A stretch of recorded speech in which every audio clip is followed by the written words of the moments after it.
Hey guys, we're doing things a little bit differently tonight. So today we want to get your questions at the start so we can serve you much better.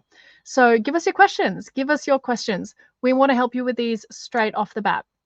Hi guys, welcome. If you're new here, say hi in the chat. I can see some familiar faces. Hey Wayne, hey Jeff, say hi guys. We're here to serve you, so chuck your questions in the chat. But first of all, I have a question for you. What do you think society thinks younger women are attracted to in men aged 40 to 65? Tell us what you think in the chat. We want to see what your perceptions are compared to what reality is. You guys might actually be a little bit surprised with some of the content we've got for you tonight, some things you might not have considered. So, hey Wayne, thanks for your comment. Nice to see you here. Yeah, so what do you guys think? What do you think women are attracted to? Wayne's saying money, wealth. Okay, maybe some women and gold diggers, maybe. But I wouldn't say that's absolutely number one. No, definitely not. What else, guys? Martin's saying job status. Okay. Job status potentially, but it's something more than that, I would say, not just your job title, let's say. And okay, Jeff's saying money and wealth as well. Okay, this seems like it's a common theme for you guys. We're here to tell you what women are actually attracted to. This might surprise you. It's not just money and wealth. So I'll welcome James. Here he is. Hey, James.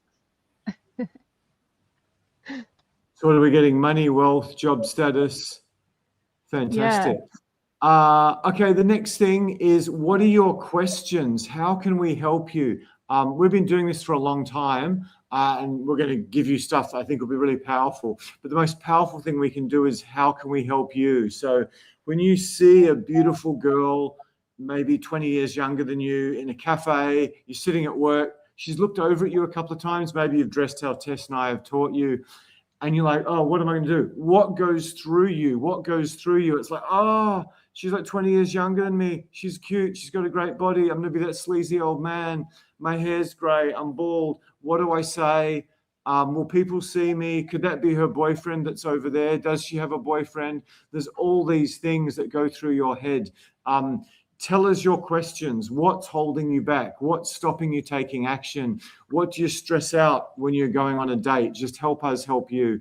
Yeah, because it's so much. If you guys are getting value out of it, apparently there's a red heart button somewhere. If you guys could hit that, that would be absolutely awesome. YouTube. Okay, thank you. It looks like a blimp. YouTube has got some. Tess, you're younger and cuter than me. Do you know where that little red button is? Yeah. So yeah. Yeah, right next to where you can type your comments, there's a little love heart emoji thing, or there are a few other emojis as well.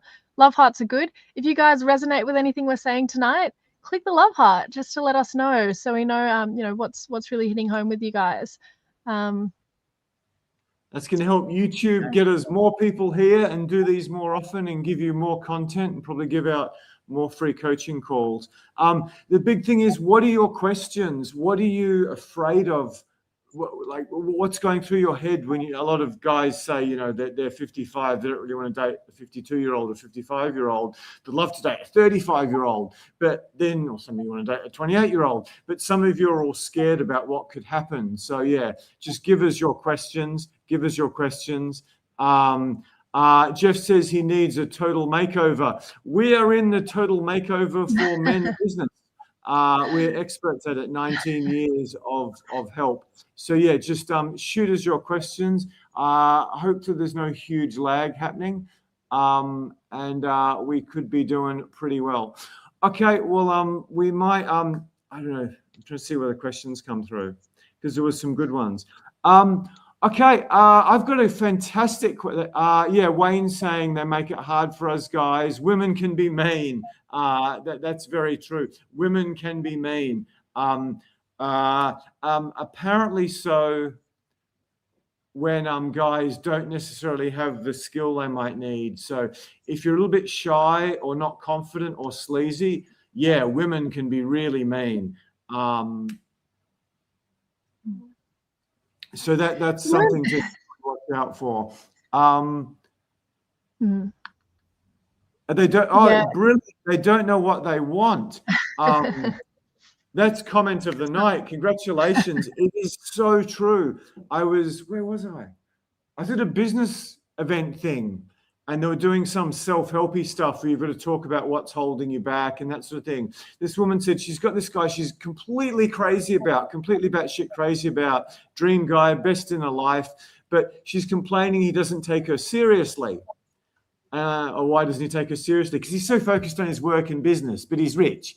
I'm like, oh, okay. So, yeah, that's understandable. Then she said, oh, but he might retire soon. But when he retires, I'm worried he'll only be with me because he's got nothing else to do. I'm just like, just crazy. They don't know what they want. I can tell you what they want. We're going to tell you tonight. Great one. I think it's a great question from, who's that? Martin. What's the single biggest red flag that successful men constantly ignore? They just make it all about money. It's just like, hey, well, this is my job and this is my car and these are my experiences and this is how many staff I have and this is how much I can bench press and look at my whatever inch biceps and I got my weekend red sports car. It's like, yeah, for some girls who just want a guy to control and manipulate and dominate and then completely destroy for 5 years in the family courts. Some girls want that. And yeah, let's be honest, as women get into their late 20s, early 30s, they generally don't want a guy who's living in his mum's basement. So money does, not so much money, but the ability to provide for them, potentially the ability to have kids. It's not like money doesn't mean anything, but so many guys have the perception if you're not driving a Beamer, if you don't have a Ferrari for the weekend, you're just not wanted. And social media has really expanded that and just taken it too far. So the single biggest red flag successful men ignore is definitely they make it far too much about wealth. The next biggest flag they ignore is they don't have any skill. So they might meet a girl at the golf club or the yacht club or their secretary or some girl who's put herself in rich guy's path intentionally to get a guy like that. Many of them are still banging their yoga teacher or their personal trainer or some ex-boyfriend who played in a band or used to play football professionally.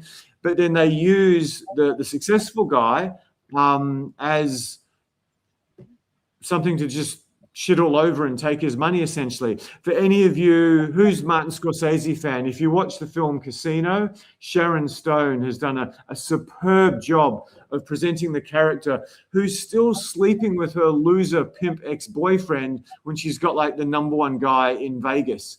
So yeah, what do women want? That's a great question. Tess, I might hand over to you for that and then I can jump in from there. Okay, so this is kind of what tonight is about. What do women want? So yeah, we've got some content for you guys that things that you may not have considered. Ask you guys what you thought, what women do want or what they are most attracted to. If most of you guys have said wealth, job status, what else did we get? Wealth, job status, money, wealth, and then we've had Pat saying intelligence as well. That's a good one, Pat. Yeah, I think women are a little bit more. I think intelligence is probably a little bit more important. It depends on what kind of intelligence you're talking about as well, not just book smarts. But yeah, thanks for your input, guys. We've got a lot of comments coming through tonight, which is really, really cool. If you're new here, say hi in the chat. So what do women want? Should we get on to our first point, James? Maybe just do the questions of the guys who've been here, and then we'll get on to the good point. Okay. What do women want? Well, according to James, we don't know what we want. I'm sorry, according to Wayne, we don't know what we want. But the thing is, we want a lot of things, and I think that men want a lot of things as well.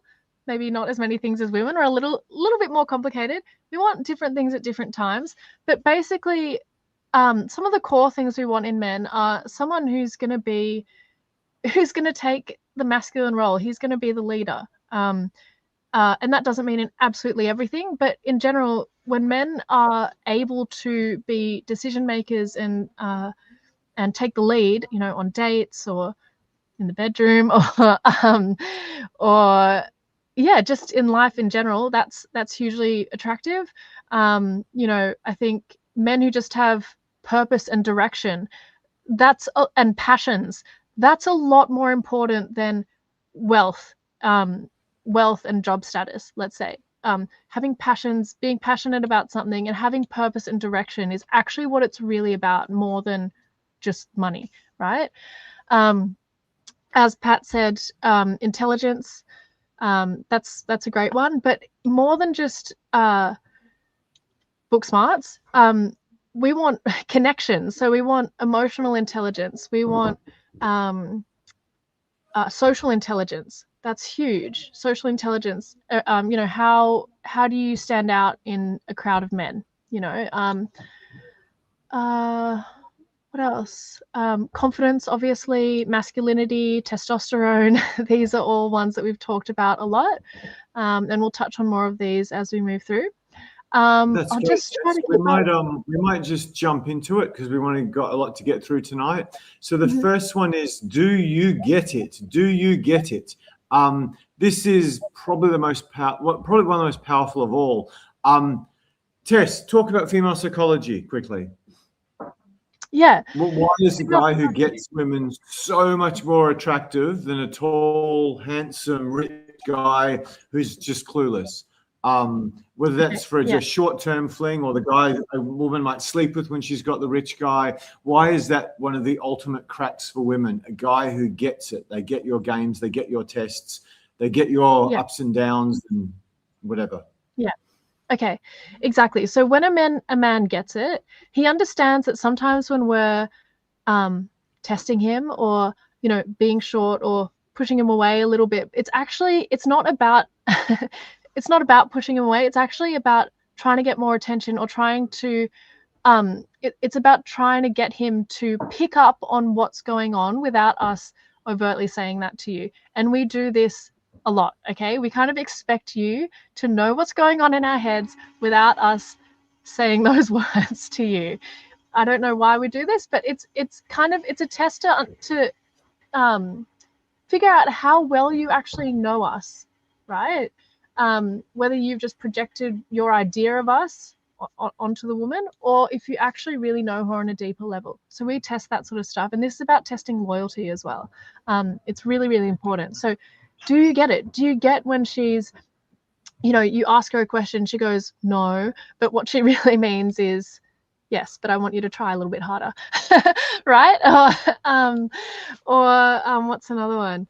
I guess also just being in tune with our hormonal emotional fluctuations as well, like understanding when we're a little bit more sensitive than other times, and being understanding of that. That's really important. A man who does get it, and we find that a lot of guys who have really close female friends or have sisters growing up, have this huge advantage because they've kind of grown up around women and they understand. It's kind of inbuilt to them, understanding a bit of female psychology. A lot of guys who work in really male-dominated work scenarios or just don't have any sisters, don't have many female friends, these guys really, really struggle because they just think that, men are from Mars, women are from Venus. They're like, I just don't get it. The way she communicates doesn't make sense to me because it's not just black and white and robotic, right? There's a lot of like emotion and social layers to the way we communicate. So it's just about understanding that. Okay, it's there is a lot to it, but it's not as hard as you think. Once you kind of get the hang of it, and once you start to hang out with women a little bit more, once you have experience with women, you've had a few relationships, you learn pretty quickly. It becomes a little bit more intuitive. That's fantastic. So much of it is about understanding how women are different to men, and they are very, very different, which you're not meant to say these days, but also the games they use. They're very subtle about what they do. Like I had a thing recently where a girl I quite liked, but she came and asked me out for dinner. And okay, that's good. So anyway, I planned this. I'm very busy at the moment. And then at the last minute, a guy I introduced her to, she says, "Oh, hope you don't mind, but Johnson's coming along." And I'm just like, "What?" I didn't say that. She go, "Oh, okay." So I rang her back about 10 minutes later. Go, "Listen, yeah, she wasn't. It wasn't just she's invited a friend along. She's like an hour and a half late, and Latina girls can be up to like 4 hours or 4 days late. And she knows I'm running a business. We're in a professional setting. So I said, listen, no, you guys just go have dinner alone. I got some stuff to do. I'm with people already. So I just put her down. Can any of you guess what a girl in that situation was doing? There's one of two things she's doing. You have to wait for them to guess. Why would a girl ask you out to dinner? She asked me out to dinner. And I think, okay, this is going to be a one-on-one thing because we had a really nice dinner in a group setting. So obviously we wanted to go where it was a bit more private. We could actually get to know each other without 100 million people, a bunch of people around. But then she just immediately invites some other dude. So can anyone, the legs are too long. Making you jealous or get two guys to fight for her. Very good, Wayne. She asks you out and wants to establish power in the relationship by being late. Very, very good, Peter. Yeah, that's normal, but whatever. Yeah, I think she's hopefully sophisticated enough to let me know that this guy wasn't a threat to me in any way. He's an extremely bright AI expert who's got a wee bit of body odor. So I don't know if it was that much of it. He's probably more appropriate to her age, but I don't think he was too much of a threat to me without being a bit of an egomaniac. The reason that this mostly happens, it's a test. She's, probably, I don't know, 28 or 29 or something. I'm usually a wee bit younger than that. So it's a slightly different sport. So because she's been the one leading it so much, I sort of paid attention to her. Then as soon as I saw any women's games, I said, I'm not running through hoops for you, honey. You should be able to see you can't run me through hoops. You're a bit silly if you can't picture that. But yeah, she wanted to, two things. I think she was very, very nervous about doing it because she was very, very nervous talking to me in group sessions. But the big thing was, I think she wanted to see how much control she had over me. Could she make me jump through her hoop? Okay, this is a one-on-one date. Is he going to tolerate it when I invite his friend along and give him like 1 minute's notice? And I said, no, I'm not doing that. I'm not jumping through that hoop. Screw you. And as it turned out, she was so busy. I was so busy, I never really bothered talking to her again. And I got a wee bit of a stalker for the last 2 days. So everywhere I went, she was there. Everywhere I went, she was there. She's just talking to people everywhere I go. And she was hanging out places I knew she'd go. So yeah, if I had the time and hadn't some problems to deal with, that would have been a very, very easy bonk, which might have gone pear-shaped on me. So that's an example where a girl comes along, and she just puts a big hoop in there to blame you. One of my, do you have any more examples like that? Tess, you claim you're not a huge, big woman's tester. No. I guess it's funny, James. I think I do test, but it's so subconscious that I'm like not really aware of when I do it. I think sometimes it's more just about, when you know that there's potentially something on that the guy wants to be doing, where you present them the option of spending time with you, where you weigh up like what's more important to them. Are they going to go, whatever it is, fishing with their mates, or they're going to go spend the day with you, and do the thing that you want to do?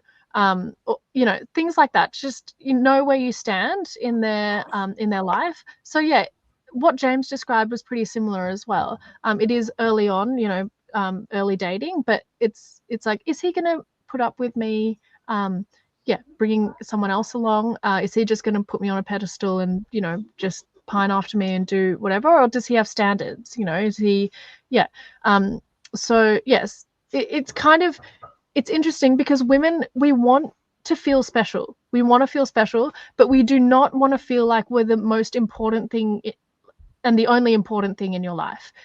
It's really unattractive for us when you're just obsessing over us and you've got nothing better to do with your time. Like, if we kind of have to fight a little bit for your time, it keeps us wanting more, right? It keeps us hooked. And we know, okay, well, this guy's, he's got other things going on in his life. He's got other relationships, people who are important to him, that he, you know, he keeps up those relationships, and his passions and interests, his career, you know, those things are important to him. And it means that I actually have to put more effort into the relationship as well to keep him, right? If it's too easy for us, we get bored, and it actually becomes, we become unattracted, because yeah, it's just there's no motivation that keeps us there. Yeah. That's great, Tess. Okay, where are we up to in the comments? I think try to do a good job for the guys this time.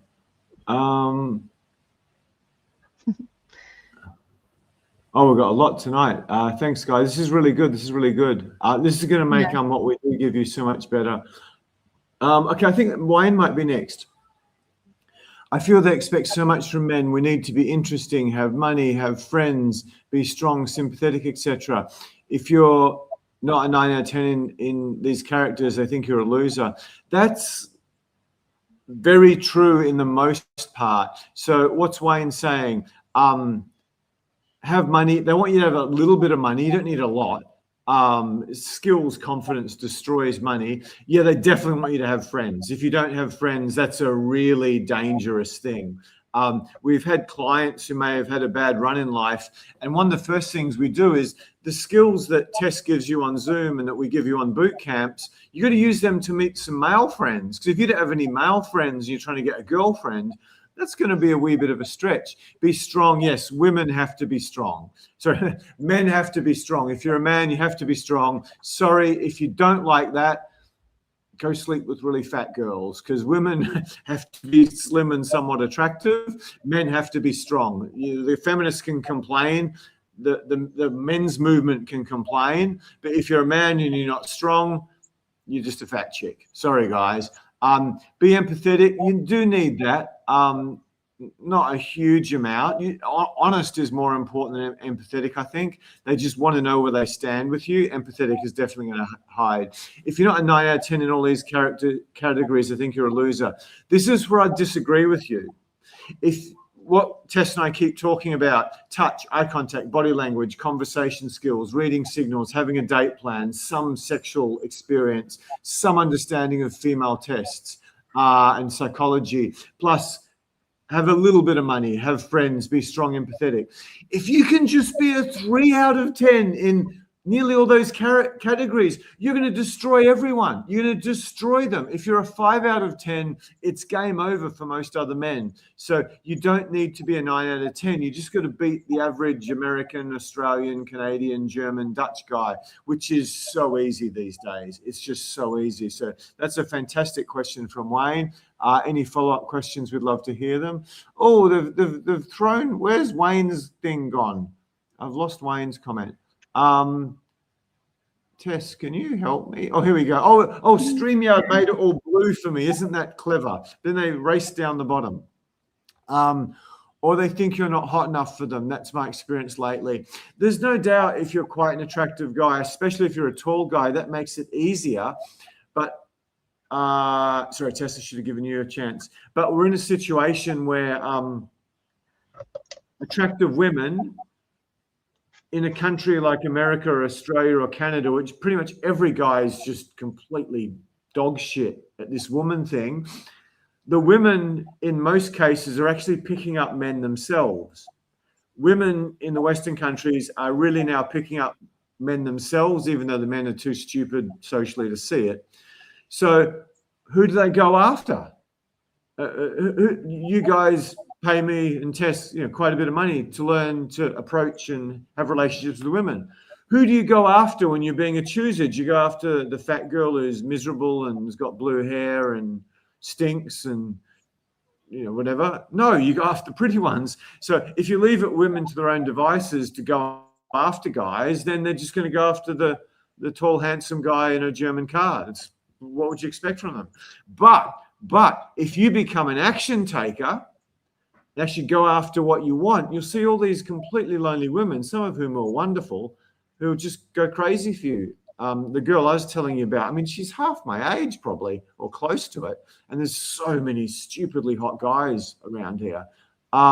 Tess, what do you think about women being so fussy and the fact that you've got to be perfect at everything to get a decent girl? If you give us some perspective on that. I just think that that's not true at all.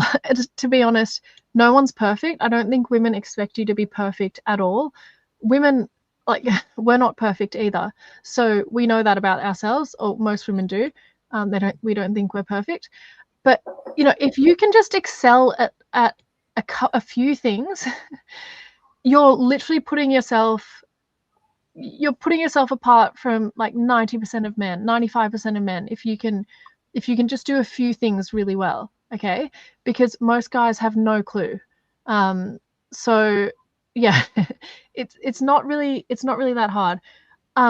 Okay, Wayne talked about having money, need to be interesting. Okay, what is interesting? Interesting is if you have your own passions and have your own life, have some friends, have things that you're interested in, that's interesting. If you are engaging with what the women's interests are, that's interesting to her. She's like, wow, this guy is really engaged with me. He's interested in talking about, the more intangible things, deeper conversations. We have deeper connection. That is interesting to a woman. So even if you've never traveled, you've never, done anything really cool or whatever you think is interesting, that is interesting with a woman. Connection. Money, again, I keep saying this. I mean, I guess some women do value money quite highly, but not the kind of women who I would say are very high value women, if that's all they care about, just superficial things. So they're probably not the kind of women you'd want in your lives. And yeah, being strong, being empathetic. Being strong is more than just being physically strong. I think being strong in the sense of being like being grounded and being reliable, that is really important. And being empathetic, I think that's more about having some understanding. That's really just about being human. So all of these things, it's not like you have to be some superhuman person. If you just excel at a couple of those things, you'll be doing well. And pay attention to the content we've prepared for you tonight as well, because these things are really key. We've just been trying to get through all these comments. You guys are bombarding us tonight, which is awesome. Let's quickly skim through them. Thanks so much, Martin. Oh, that's about casino. I think they want looks. Just look at online dating. Peter, great question. On online dating, they do want looks.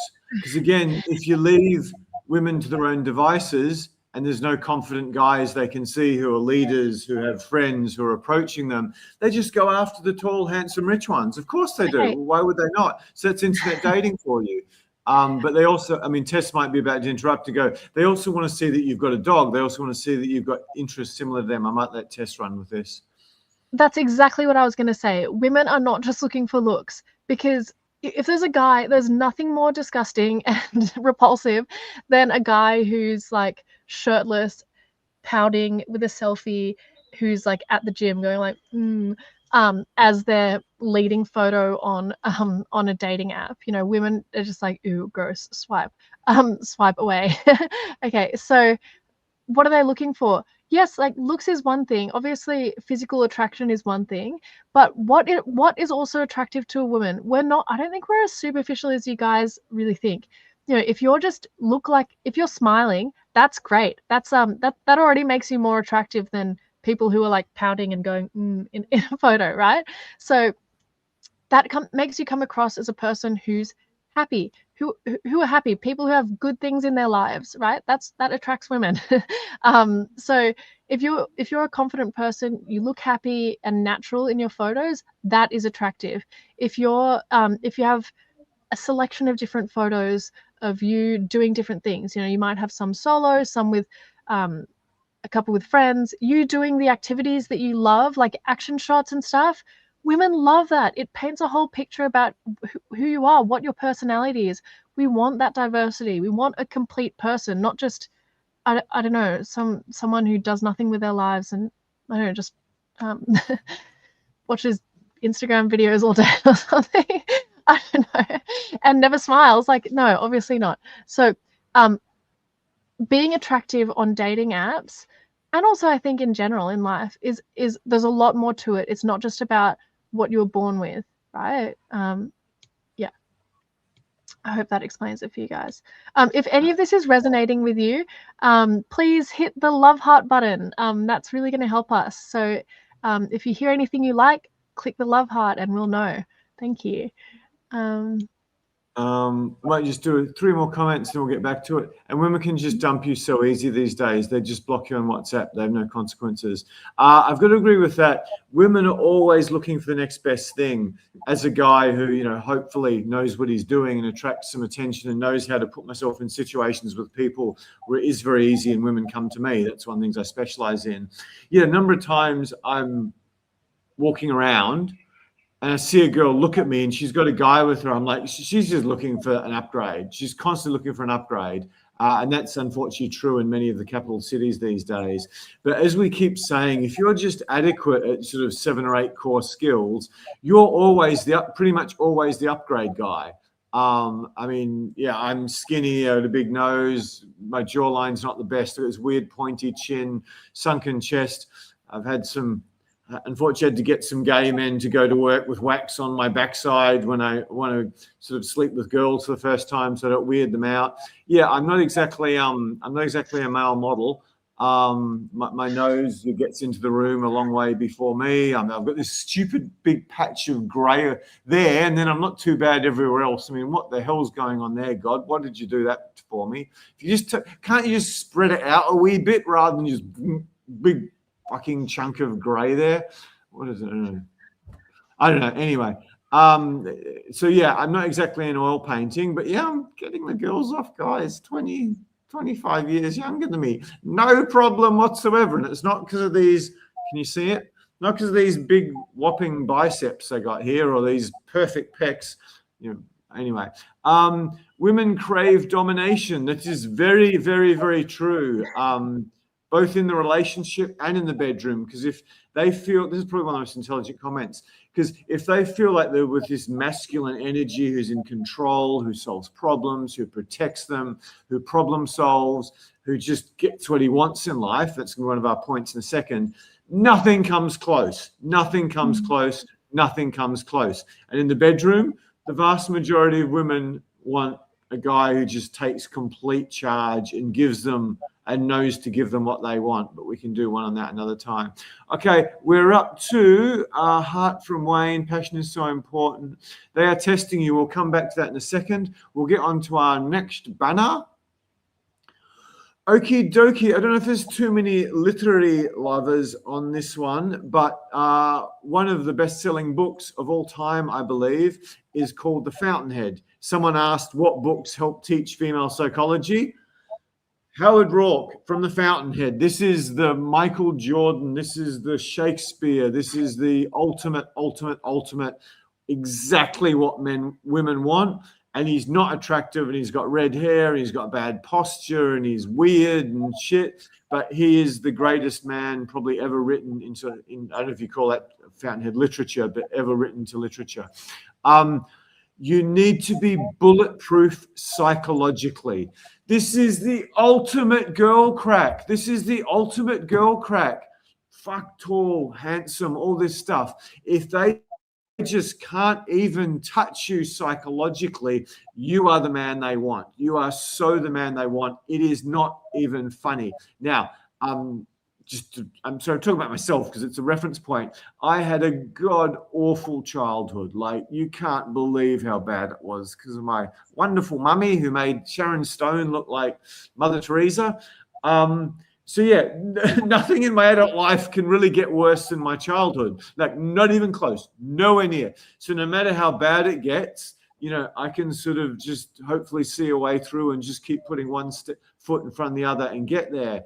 Most men, sorry, aren't like me. They give up. They take SSRIs and anxiety medication, and they, have little cries on a forum about how women are bitches and shit, or the rich have got this, or so I'm big nose, so guys with smaller noses have privileges I don't, or it's I'm over 50, I'll never make it anywhere in the world with AI and all this technology. There's all these guys who've got all these excuses and complaints and problems about the world, and there's plenty to complain about, let me tell you. But above all that, do you just go, okay, these are my problems, let's sit down for 5 minutes, let's make the next 3 steps to get me out of this mire, how am I going to get through this? And when women sense you're one of these guys, so many other men just completely vanish.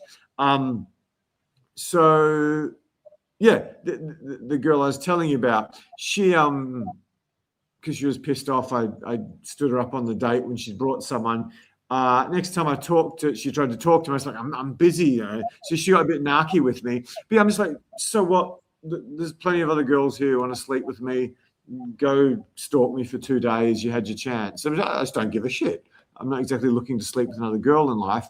But that was just complete crack to her. Now I'm 4 or 5 times more attractive than before. Whereas most guys be like, oh, but we had such a good connection, and it was going so well, and you're so pretty, and there's all this stuff, and you really like me, and now you don't like me, and what happened? So yeah, Tess, can you talk about a guy who's just completely bulletproof? He's the ultimate man. He could be 5'6" and weedy, but it's just like when you're around him, you feel he's always in control.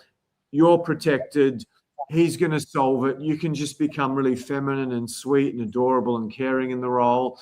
And before I pass over to Tess, you talk to Russian women. They go through gulags, Stalin, Lenin, Gulag Archipelago and Alexander Solzhenitsyn. Horrible, horrible, horrible. They want men. What many Russian women say is, what good is handsome men? What do I need men to be pretty for? That's my job. I want men to be men, to solve problems, to protect me, to look after me. Sorry about Russian accent. Sounds like Borat. Tell them about confident man who's just can get through anything, who's not insecure, who's psychologically exactly. Yeah. Okay. Again, this is someone who gets what they want. You go on a date with this guy, and he's making the decisions. He knows what you want to do, but he's planned it, and he's if problems arise, he handles them. He doesn't get stressed and freak out and not know what to do. He's like cool, calm, and collected. He can go with the flow, and he can talk to people. He's like he's just has that self-esteem that he doesn't get rocked by things. That is hugely, hugely attractive. Okay, I've actually been reading some of the comments. I've been a little bit distracted. There are some people who might disagree with this, but that's really interesting. I think that women, we know what we want. We know what we want, but when we are having to make all of the decisions constantly, it becomes a really heavy load for us, because women, we overthink things a lot.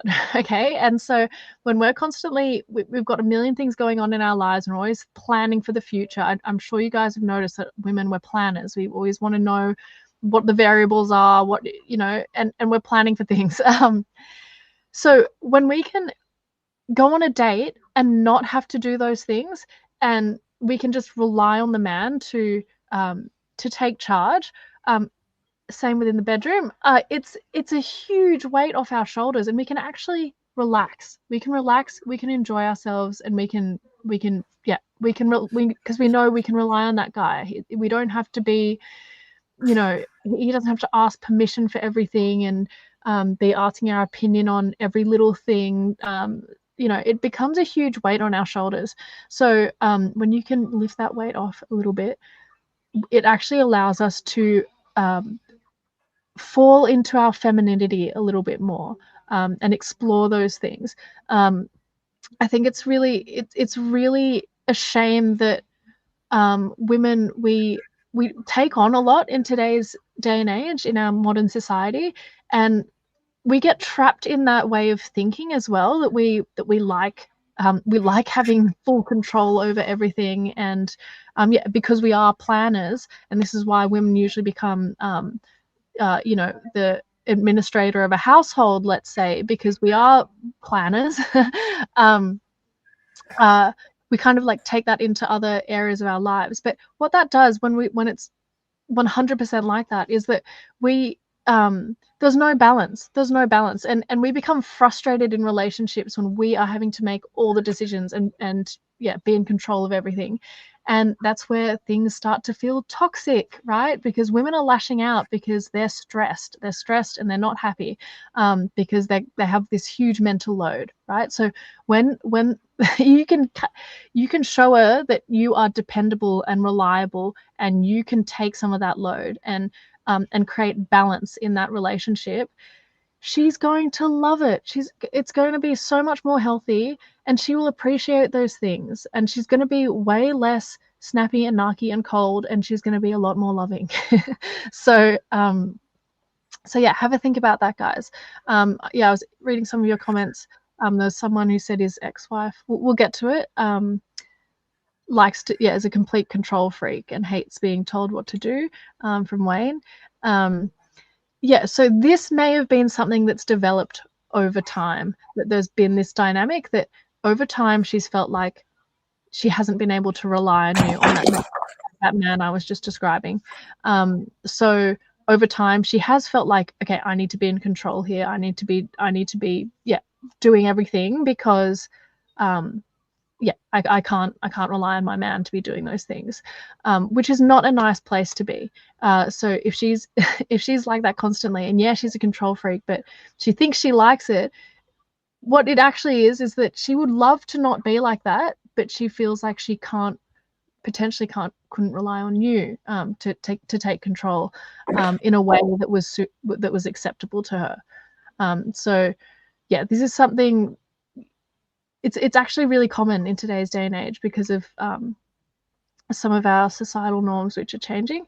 But yeah, it's becoming really hard for relationships and the longevity of relationships, because that masculine feminine dynamic gets really out of whack and out of balance. So you've got to find ways to create balance, whether that's, you need to find ways that your roles complement each other, and in terms of masculine feminine balance as well, and that you have to think about that in the bedroom. You've got to think about that in your relationship, like relationship admin stuff, or house admin, and dating as well. So yeah, there's a lot to it, but yeah, I don't think that it's the classic thing where women who are in, or even men who are in, high pressure, leadership roles, etc. at work, what they have these kinks for being dominated in the bedroom, right? Because they crave that balance. They crave the balance. So think about where you can create balance. Fantastic. I think every woman wants to be dominated in the bedroom. I've haven't come across. I mean, some of them like to go the other way as well, but most of them all like to be dominated in the bedroom. But some of them can go both ways. Any books? We just covered that. Great comment from Jeff. Some women think we can read their minds. You have 5 sisters and can't figure them out. That's really sad. Often guys who have a lot of sisters have a bit of an advantage. I mean, my sister never really taught me anything. So yeah, sorry your sisters didn't give you a few pointers. The problem is a lot of guys come from very dominant woman houses, so they get completely screwed up. When you look at some of my really high-level clients, so many of them come from a family where there was an absent father or a single mother, or the dad, like in my family situation, my dad assumed a very beta male role, for lack of a better description. My mum sort of took total control, wore the pants, as Tess talked about. That's one of the reasons my mum got so narky and so freaking nasty with him. Oh, sorry, we've done, what's going on here? It's a bit weird. Okay, so next comment, wisdom, muscles, and money. It's not that complicated. Wisdom, yes, we disagree quite profoundly with muscles. We'll cover that very, very shortly. Money, a little bit of it helps. A lot of it really gets in the way. Feel free to ask questions about that. I've been through this a lot of my female coaches. If a guy clearly has money, they're much harder on him. They test him much more relentlessly. And if he has money and shows it off, and he's quite confident, they assume the guy is a player. So they're dramatically harder on him. He's much harder to, they make it much easier to sleep with him. I've mentioned a bunch of my stories, like guy does boot camp, kills it on the boot camp, sleeps with the girl on the Saturday, sleeps with the girl on the Wednesday off the boot camp, gets back to the Gold Coast, does amazing, just continues to kill it, but takes girls out in dates in his, whatever, I can't remember the cost, $200,000 completely and utterly loaded Range Rover, every option he could get. He can't get laid anymore. Then he swaps to his Toyota Hilux that he takes his jet ski and his dogs in. Every girl's banging him on the first or second date. So there's all these things. And Val, one of my female coaches, she's got a YouTube on a video on a YouTube channel where she talks about she sleeps with some penniless kickboxer on the third date, which is very unusual for Val. She likes to keep guys waiting for months. And then the guy who's one of the richest men in Russia who takes her out to Venice in a jet, he has to wait 3 months. So yeah, that's a thing as well. We've done that. So ask us, push back if anyone thinks muscles are really important. They don't hurt as long as it's not overboard, but I just don't think they're a very time-effective way to get women. Okay, making you jealous or get two guys to fight for her. We covered that. Peter, just jump in. If she asked you out and wants to establish power, it's my question. She asked you out and wants to establish a powered relationship by being late. Excellent answer. That could have been part of it. I think the fact that I think she had the idea to do Thai, and then I think she thought she wanted to go make herself look all pretty. So I think that was probably the number one reason. But she asked me out and wants to establish power in the relationship from the beginning by being late. That's very, very true. So good work, Peter. She asked me out. She's feeling all vulnerable. So she wants to win back a bit of attention by being late. Very, very good. She wants attention, yes. Thank you, Martin. Well, this is very, very powerful. Wayne, thanks to Martin and Wayne. Should we play their games, or what do we do? I show her the door. Okay, this is the most complicated thing in all of dating coaching. It's the subject of women's games and women's tests. I've been doing this 20 years, essentially, not quite, in September. Everything is very straightforward. It's almost an algorithm of touch, conversation, date plan. It's all pretty straightforward.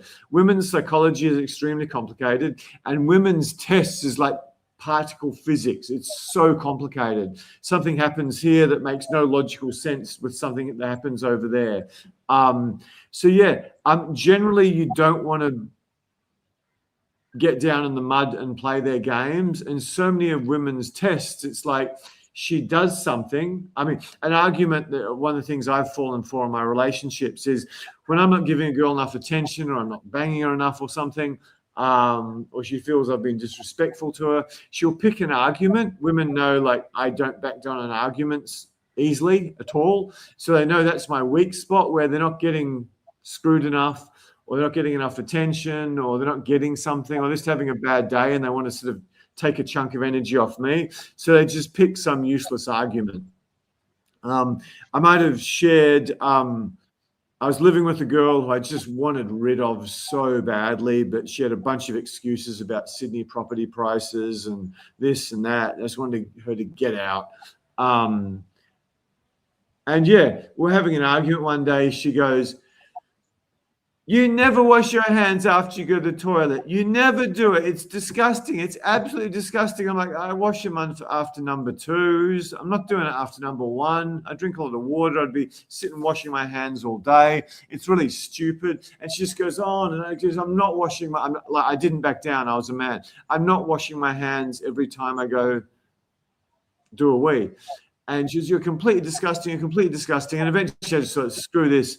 I go, what are you so worried about? She goes, it's germs. It's disgusting. I said, you've probably spent 10 whole 24-hour days of your life sucking my dick. What are you worried about me going to the bathroom for? Now, a smart man would have left it at that comment because that shut her up pretty bloody quickly. But I decided to say, and on the subject of the number two, you've probably spent, at least 18 hours of that with your finger up my what's it. What the hell's the concern about germs from me not washing my hands? Tess wasn't amused by that either. But yeah, most of the men, I'm very good at micro expressions. See how Tess's big, beautiful mouth, the lips pressed together really hard, like he's a misogynist. No, I'm trying to. Insecure That's when I'm trying to hold back a smile. I'm like trying to stay serious. No, that's stress and pressure at this horrible bully man who bullies women. Interesting points when she's all vulnerable. So Tess, should women play games? Yes or no? Okay, you're never gonna beat a woman at games and manipulations. I don't think you should try to be manipulative. I just don't think that that's worth doing. What you should really do in order to get past any games that she's potentially playing is just to have boundaries. You have to have boundaries. You can't just give in to things. You've just got to be pretty solid with your boundaries. And and I think that if you can not play into her games, that's gonna work, because she'll probably eventually stop doing them if you're not playing into it. Yeah, you can play games against women, and I've done it. I've fallen into that mistake. But what you'll find if you actually like the girl, I've won a lot of battles, but I end up losing the war. And the war doesn't necessarily mean losing her. It means having a girl turn around and savage your kids. Or I've had a girl turn around and savage my business and savage my staff. So, yeah, hell hath no fury as a woman scorned. And the bigger her opinion of herself and the more you scorn her, the more of a, Satan has, hell hath no fury like a woman scorned. Satan's a pussy compared to a beautiful woman who's really upset. I know, I've seen those red-soled $2,000 shoes flying at me with an upset model. Some nice comments from Wayne about Tess. Thank you so much. So hard for them, not so easy. I think, the other thing, women's lives, it's guys have all this, I'm not tall, I'm not handsome, I don't make enough money. It's all the tall, handsome guys who get all the women. It's so hard for me. It's so hard for me. It's so hard for me.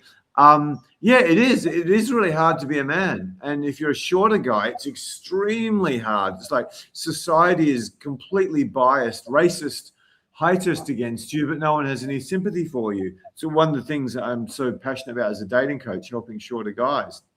But guys whine about the lot we have, but then women, it's just shocking. They've got to succeed in a career. They've got to make some money. They've got to be all strong and independent. Then when they want a man, they've got to somehow turn around and be feminine again. Otherwise, if they get any sort of half-decent man, he's going to get sick of bonking her after 3 months and trade her in for something else. And then they've got to have kids, and they've still got to have an ass like a model and legs like a model and tits like a porn star.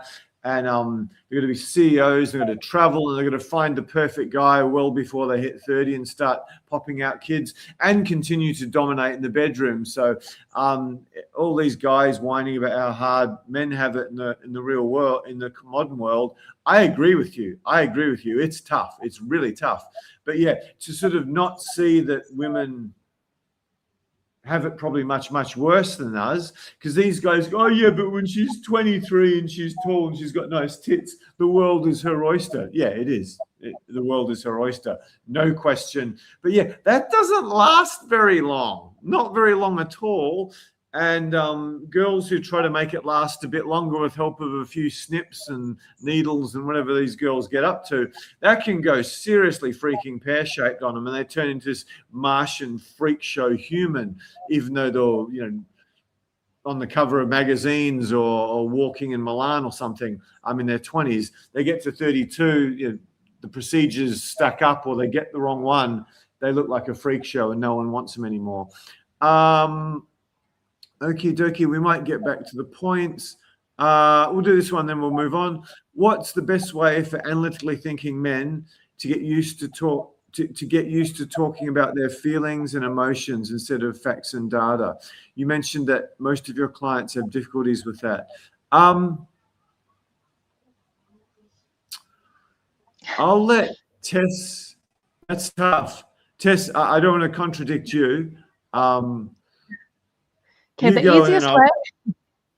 the easiest way is to book a session with me and practice. So it's more than just, it's not just one thing. Like you basically have to start with open-ended questions. So you're not just asking yes or no questions and trying to get to a narrow dead-end answer. Yeah, good conversation, getting to know someone, building rapport. It's really important that you're expanding, asking open questions to let them guide you about what they actually want to talk about, right? If you're getting too analytical, narrowing things down, you're actually not allowing them to speak about what they want to talk about. You're just creating dead ends. So that's really important.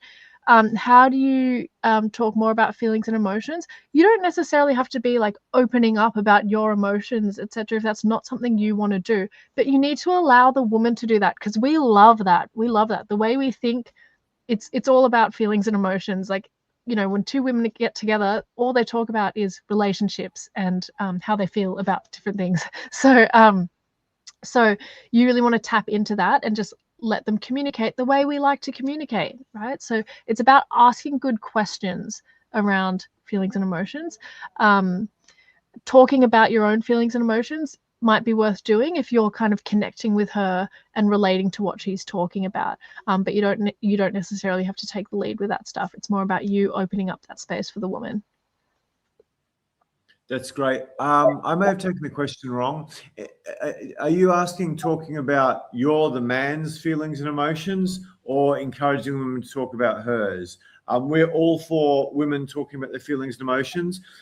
Unfortunately, chicks aren't allowed to be fat and men aren't allowed to be weak.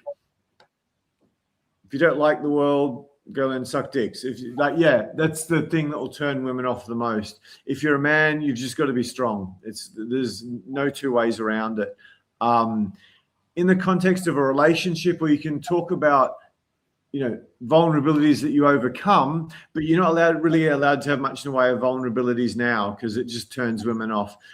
Someone other than me said this, one of those red pill guys who actually agree with this time. Women hang out and shop at the finish line. They're not really interested in the race. They just look at the finish line. This isn't my intellectual property. So to put that another way, moose, seals, many monkeys, so many animals. A woman's in heat, and then all the guys like, oh, I want to get her, I want to get her, I want to get her. So what do the males do? They butt their antelope, whatever. What do you call it? Antelopes, the tusks or whatever.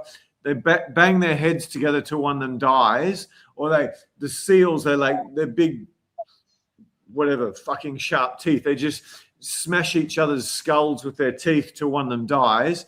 And then the woman's like, okay, the boys are fighting over me.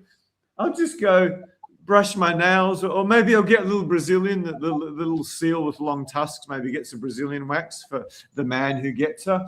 And then she comes back like she doesn't even have the respect to watch them fighting over her. She just comes back and goes, oh, well, who's going to mate with me? And then she looks for the guy who's not dead, goes, oh, you're the lucky winner. Let's go do it, Buster. So yeah, women hang out at the finish line. Unfortunately, as a man, you don't get an opportunity to be weak. And that's part of the global effort to control you. They're trying to make you think you can be weak.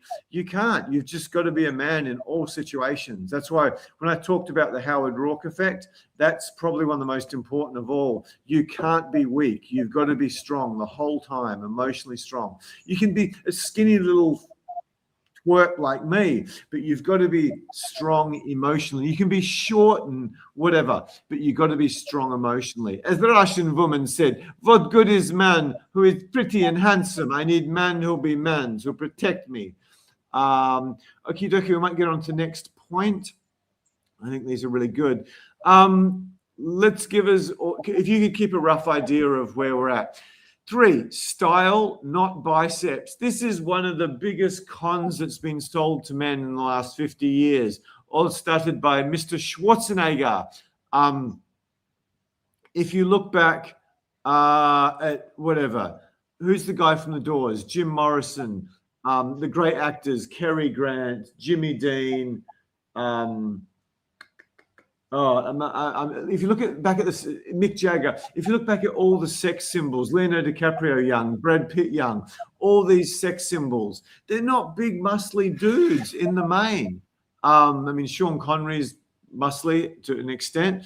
It's not. Women don't care about your biceps. They just don't care about your biceps. It's number 48 on their list. It's just not important to them. They do to something. Okay. Hopefully we can see the answer. What body parts do women care about?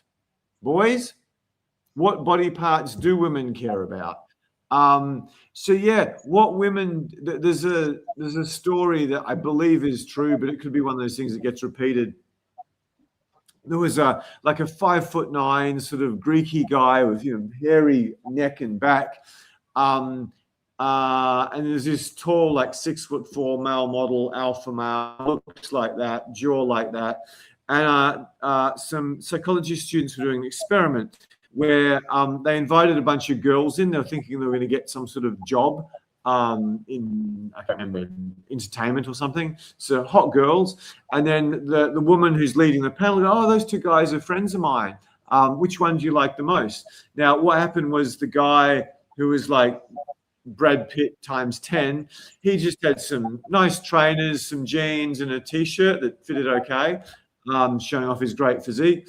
And the other guy had this beautiful jacket and loafers and these beautiful pants and everything tailored to him perfectly. And the guy had 3 women with him when he walked in who were nowhere near as attractive as the girls in the study. And the woman who was doing this study that looked like a job interview, but was actually a psychological study, she goes, okay, so both these guys are single. They're my friends. They're both awesome guys. Which guy would you like to meet? Guess which one all the girls voted for?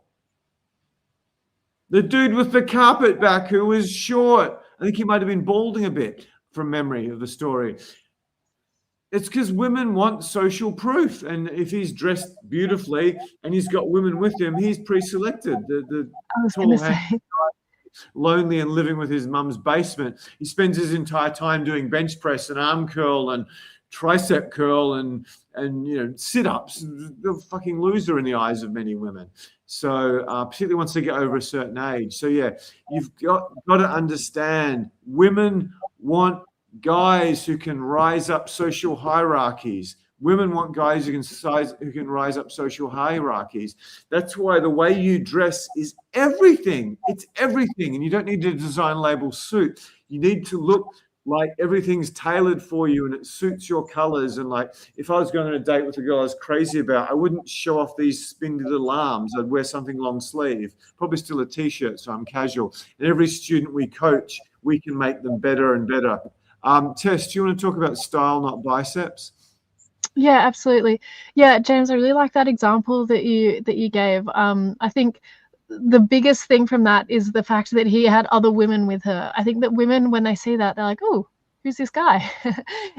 He's able to be with other, women like him. That draws women's attention straight away. So it really about that social dynamic is so important to women.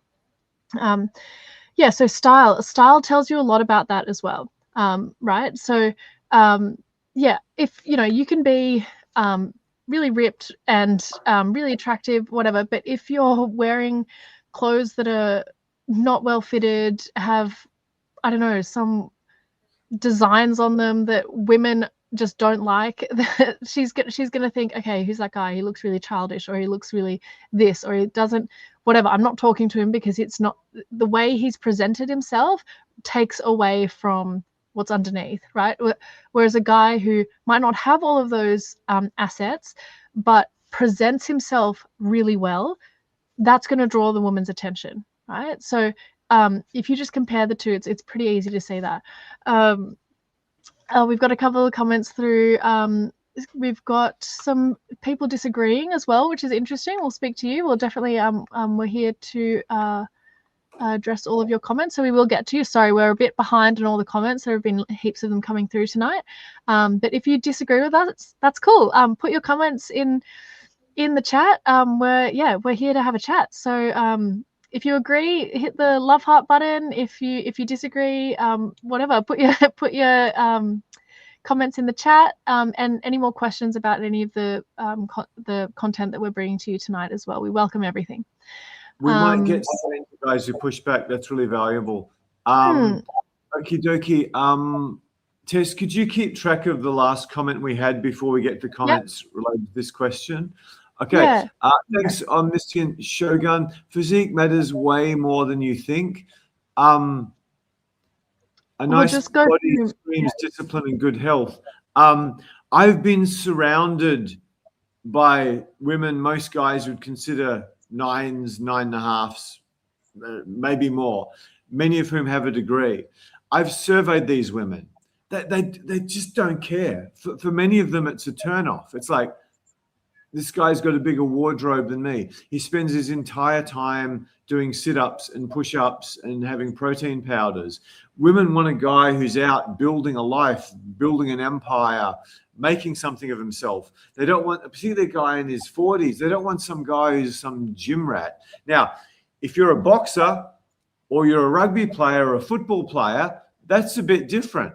But if you're just some regular guy whose only form of exercise is going to the gym, for many girls I regard as a bit more sophisticated, I think that's really stupid. The other thing about guys who going to gym once a week over 40, or at least doing pull-ups, push-ups, that's really good because you've got to make sure your testosterone doesn't plummet. But what you eat and the crap you put in your body in terms of perfumes and aftershave and deodorant is far more important than lifting weights. But yeah, if you look at going to the gym 3 times a week, plus the fact you've got to eat more protein, you probably spend more time on the potty, and just all the discipline it takes, all this time is invested in something that has, it's like per hour, it's one of the dumbest strategies you can ever do to get better with women. I would argue yoga's better. Learning about detox and reducing chemicals is dramatically better than that. And yoga, you're going to meet a lot of pretty girls. So I'm not saying don't do it. I'm not saying it's stupid. And certainly over 40, you need some sort of weight bearing. It can be body weight exercise.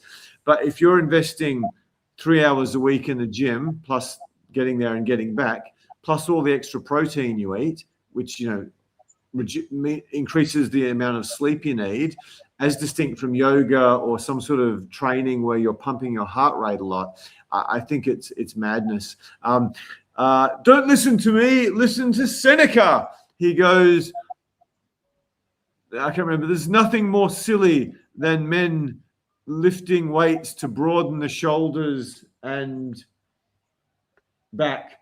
They should be investing that time into their mind. So yes, Seneca, probably maybe the greatest philosopher in history, according to me. I'd say Darwin's probably even better. So yeah, but thanks for pushing back. Push back again. I really appreciate if you disagree with some of that. As a man, I don't care of you're 20, 50, or 80 years old. If you're not lifting weights, you're not serious about attracting the opposite sex. Yeah, I just can't disagree more profoundly. I just think it's very, very inefficient. You'd be doing improv or yoga or doing an art class or reading literature. There's so many things that are much more productive use of your time than that.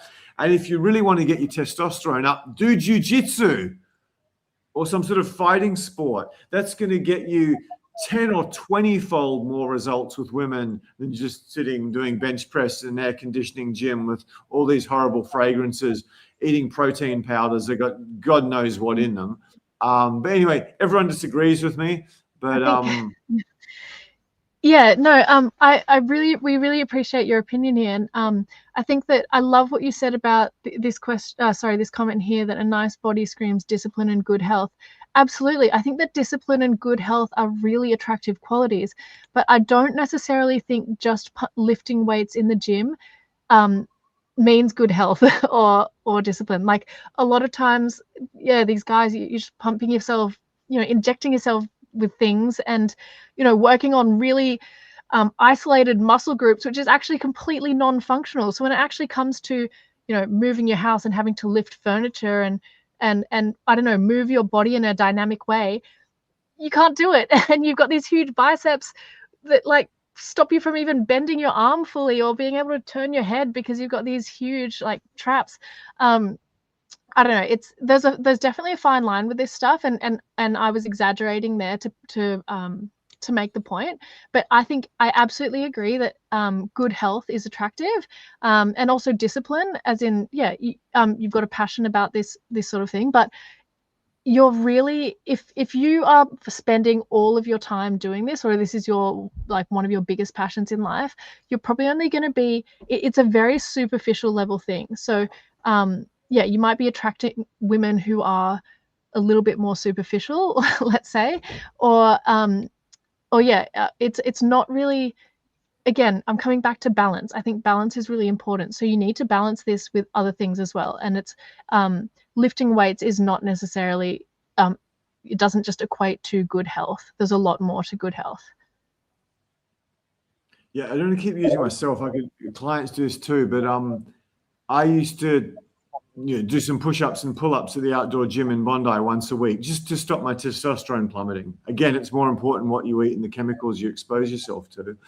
And it's some of the hottest guys you could ever imagine. And same, anyone knows Bondi Beach, the sauna at icebergs. You need to find some dude to put in the cover of Men's Health. There's like 7 of them in the sauna, maybe 9 on a good day, because you got some hardcore jiu-jitsu guys, you got football players and stuff. And same at the outdoor gym. You see all these ripped, beautiful, incredible guys. Then you see their board shorts and they don't fit and the ass is all saggy. And then the board shorts don't fit with the shoes they wear. And again, I don't want to be big-headed, but so many of the young girls came after me, or in some cases my students, simply because we knew how to dress. So I'm not saying lifting weights doesn't help. I'm just saying per hour, it's really stupid. And if you're going to a gym 3 times a week, spending an hour and a half lifting weights, I just don't think that's a very good ROI. But yeah, anyway, that's our opinions. I just think it's so far down the list because we help guys who sometimes have money, sometimes are very busy. And I just think you should go to the gym once, then you should do a yoga class once, then you should probably do some outdoor sprints or ocean swimming, or breathing exercises, and get out in nature. Whatever you do, just get out in nature. Just get away from indoor gyms with the same crappy air or worse crappy air than you have in the office. But yeah, love the fact that you think I'm talking shit. That's cool. Are there exercises you can recommend be done at home to prepare tests? You mentioned preparing open-ended questions as part of homework. Some people seem to do free association improv exercises. Yeah. Any exercise I can recommend? I think this is something like this is what we do when you book in a session with me. We practice this stuff in real time. So exercises that you can do. It's more just about practicing this in your day-to-day conversations with not with women who you're intimidated by, you're trying to date. It's just with people in your life in general, people you work with, people who might be serving you at a service counter, or in a shop, or your co-workers, etc. You just want to be aware of when you're asking yes and no questions, which is closed, versus a question that's going to elicit like a story, a lot more information, right? But that's an open-ended question. So yeah, I think, for example, I'll give you one. If you ask me, I don't know, what was the best thing that happened to you last week, and I say, oh, I had a really great surf. I love surfing. And then you say to me, oh, cool. How long have you been surfing for? Or sorry, are you good at surfing? Sorry, that's a really bad one. Are you good at surfing? That's a yes or no question. If you ask, oh, how long have you been surfing for? That's a slight improvement. That's a facts and data question. You only get one piece of information out of that. I'll say this many years. Or if you say, oh, that's awesome. How'd you get into surfing? That is an open-ended question. I'm going to tell you a story about how I got into surfing. So that's just giving you a comparison around, the different types of questions you can be asking. So we want those open-ended questions. Ideally like more feelings and emotions, experience-based ones, asking her opinion on something. That's going to be where the gold is. I don't want to go back too far, but yeah, I forgot to say surfing. You'd be far better off surfing than going to gym. Maybe go to the gym once a week. An outdoor gym would be much better, but it's going to make you so much healthier. So yeah, I'm not saying it's setting you back. It's just a horrendously poor use of time if your end goal is to get better at. So you want to get rich? I'm going to sit and do IQ puzzles all day. You want to do better with women? You're going to sit and lift heavy things all day, then eat lots of protein. I just think there's so many. It's like you want to get really good at fighting, so you spend your whole time lifting weights. Oh, you go do MMA or jiu-jitsu or something. Okay, we might do the next point. We might just quickly tell them. We'll do the next point, and then we'll tell them about how you can get a date with Tess. Okie dokie, what really matters? What really matters to women? I keep telling you it's all about skills and confidence and female psychology, and it is. I'm sorry, short guys, but women, they want tall guys. It's one of the great prejudices that short guys just get no attention or sympathy for. But let's think back to height. Why do women want height so much? Because it is an indicator of your ability to climb status hierarchies. You know, I Googled when I was preparing this, there's only been one president, Nixon, so 50 years, Gerald Ford, he was, what's his name? I can't remember, probably got the names wrong. No, one of them was like 5'11" or something, no, 5'10".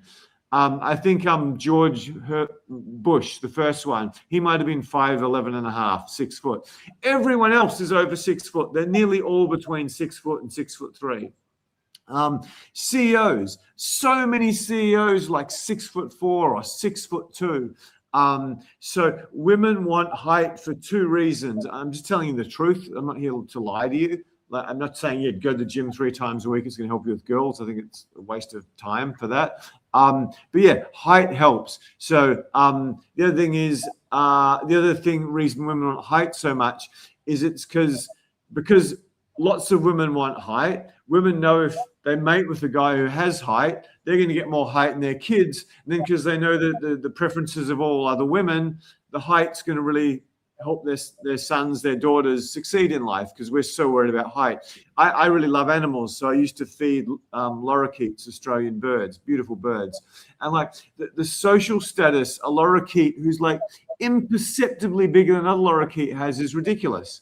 So height, yeah, let's be true. Height is huge for women. So if you are short, what do? You just need to get much, much better at touch, eye contact, body language, female psychology, conversation skills than the taller guy, and then you can destroy them. It's just like, you know, if you're 75 kilos, whatever that is in pounds, 175 pounds or whatever, and you want to beat up guys who weigh 100 kilos, 225 pounds, what do? You get a good jiu-jitsu coach. You might even lift a few weights. Well, I believe body weight exercises and rings are far more powerful for fighting. So it's just like you're a bit shorter, you're a bit more ugly than you'd like to be, you're a bit older than you want to be. You just got to learn more skills. Tess is your MMA teacher. You get to have a role with Tess. that could be taken the wrong way. Do you want to talk about height, and especially with sympathy for shorter guys, because that's one of the great prejudices of the world, that, you know, people are transphobic or people are racist. You said a word that began with the letter N. It's like you have sex with prepubescent kids. You're such a monster. Not that you should use that word, but no one who's sticking up for guys. It's like the racism, the bigotry that imposed on short guys is just horrendous in this world, especially by women. Tess, do you want to talk about short guys and anything you want to say about that? Yeah, I think it's really interesting. I think that women get this as well, actually, to be honest, short women, to an extent, but definitely not as much as men. There's definitely, I think it's just built into us psychologically from a very young age. You know, you look up to your parents. You look, like, whenever someone's on stage, you're looking up to them. You automatically have a sort of a level of respect for something that's above you. So I think just psychologically, on a subconscious level, when you're looking down at someone, you feel more dominant, you feel more powerful, right? So this is why short guys do struggle. Height is a huge advantage. So yeah, but in saying that, you know, I actually I'm about 5'9", about 5'9". I've got a younger brother. He's 5'6", I think. So he's not really a very tall guy. He's not the shortest guy, but he's shorter than me. He's shorter than a lot of the guys I know. But he's a really confident guy. He's really masculine. He has amazing social skills. He has never had a problem with women, because he does dominate a room when he enters a room, right? He networks with people. He's the kind of guy who like, everyone's constantly offering him work and jobs, and he's a few years younger than me. He's 7 years younger than me, so he's a young guy, and people want him around them, right? He's the guy who people are constantly trying to promote, etc., because he doesn't let that hold him back. It's never been a point of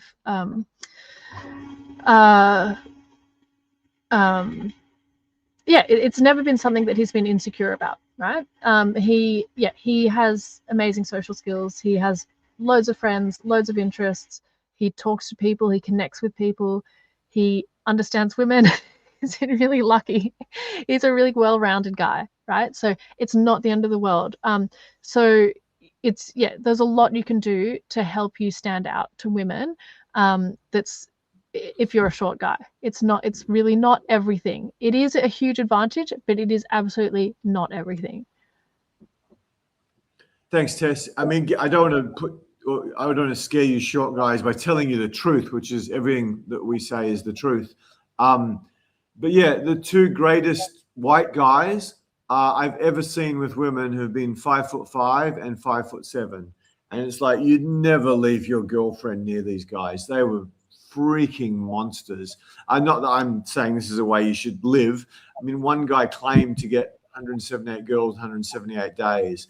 And when I saw this guy operate in a bar or operate with women, it was just insane. It was at the stuff he would do and the games he would play.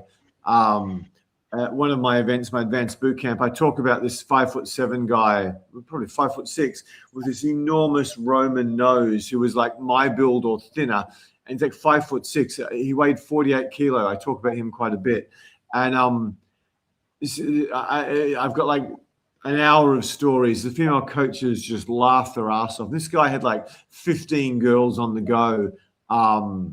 He's like taking girls from this famous gangster. So he's swapping girls with them. The guy worried he's going to get killed.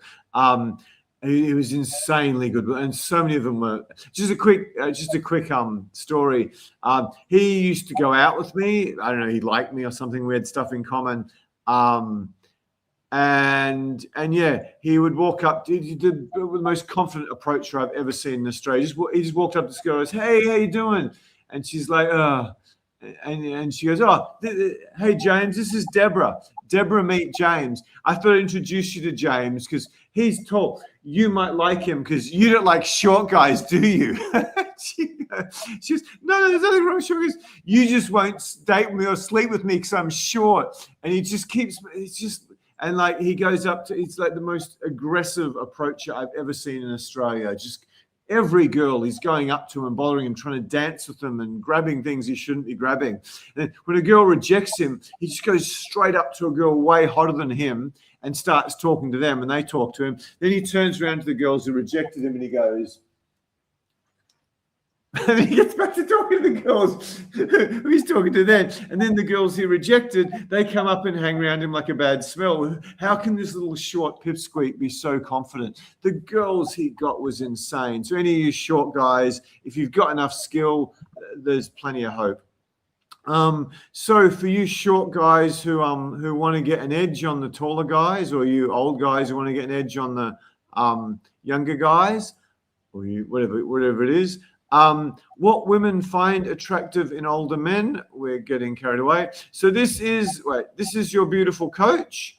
That's what your tomorrow can look like with a catwalk model. These are the team of women that we have working for us.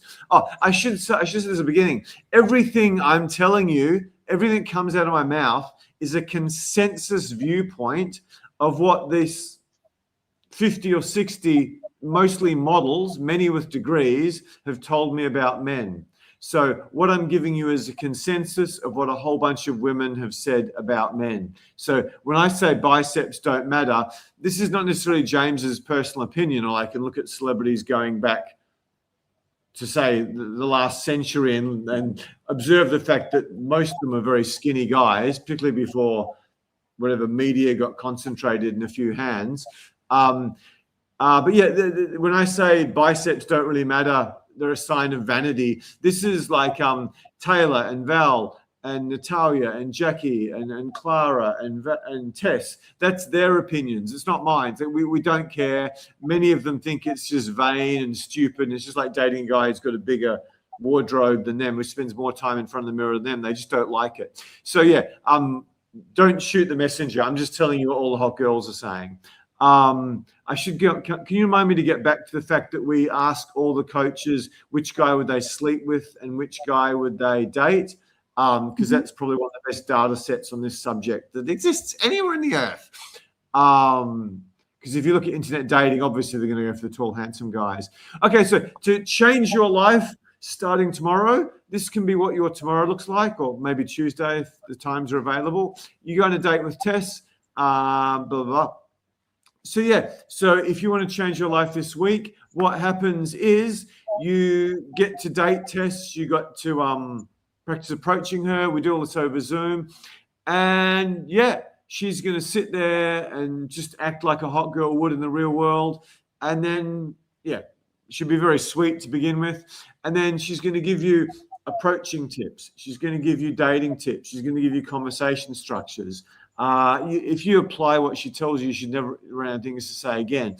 Most importantly of all, she's going to identify the things that are killing you with women, the things that have been holding you back your whole life, that will continue holding you back if you don't find out what they are. I'll guarantee if you've got 3 things that are really holding you back, you've got no clue what they are. Most guys say, I got to do more approaches. I got to get a bigger bench press. I got to get a BMW. Just all complete nonsense in most cases. It's going to be something you probably don't know in nearly every case.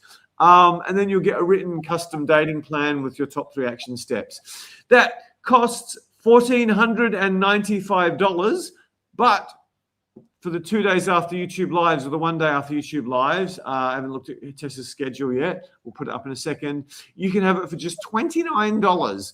I'll just call you and make sure you're not a serial killer or a weirdo or a pickup artist. And then we'll pass you on to beautiful Tess. And yeah, it's so easy to beat the average Australian, American, Canadian, Dutch, German guy. It is a joke. So you should be getting dates within a month if you do a half-assed job of implementing this. As I said, it's normally $1,495. I should put Tessa's photo there, not Natalia. She's good too, but is the master.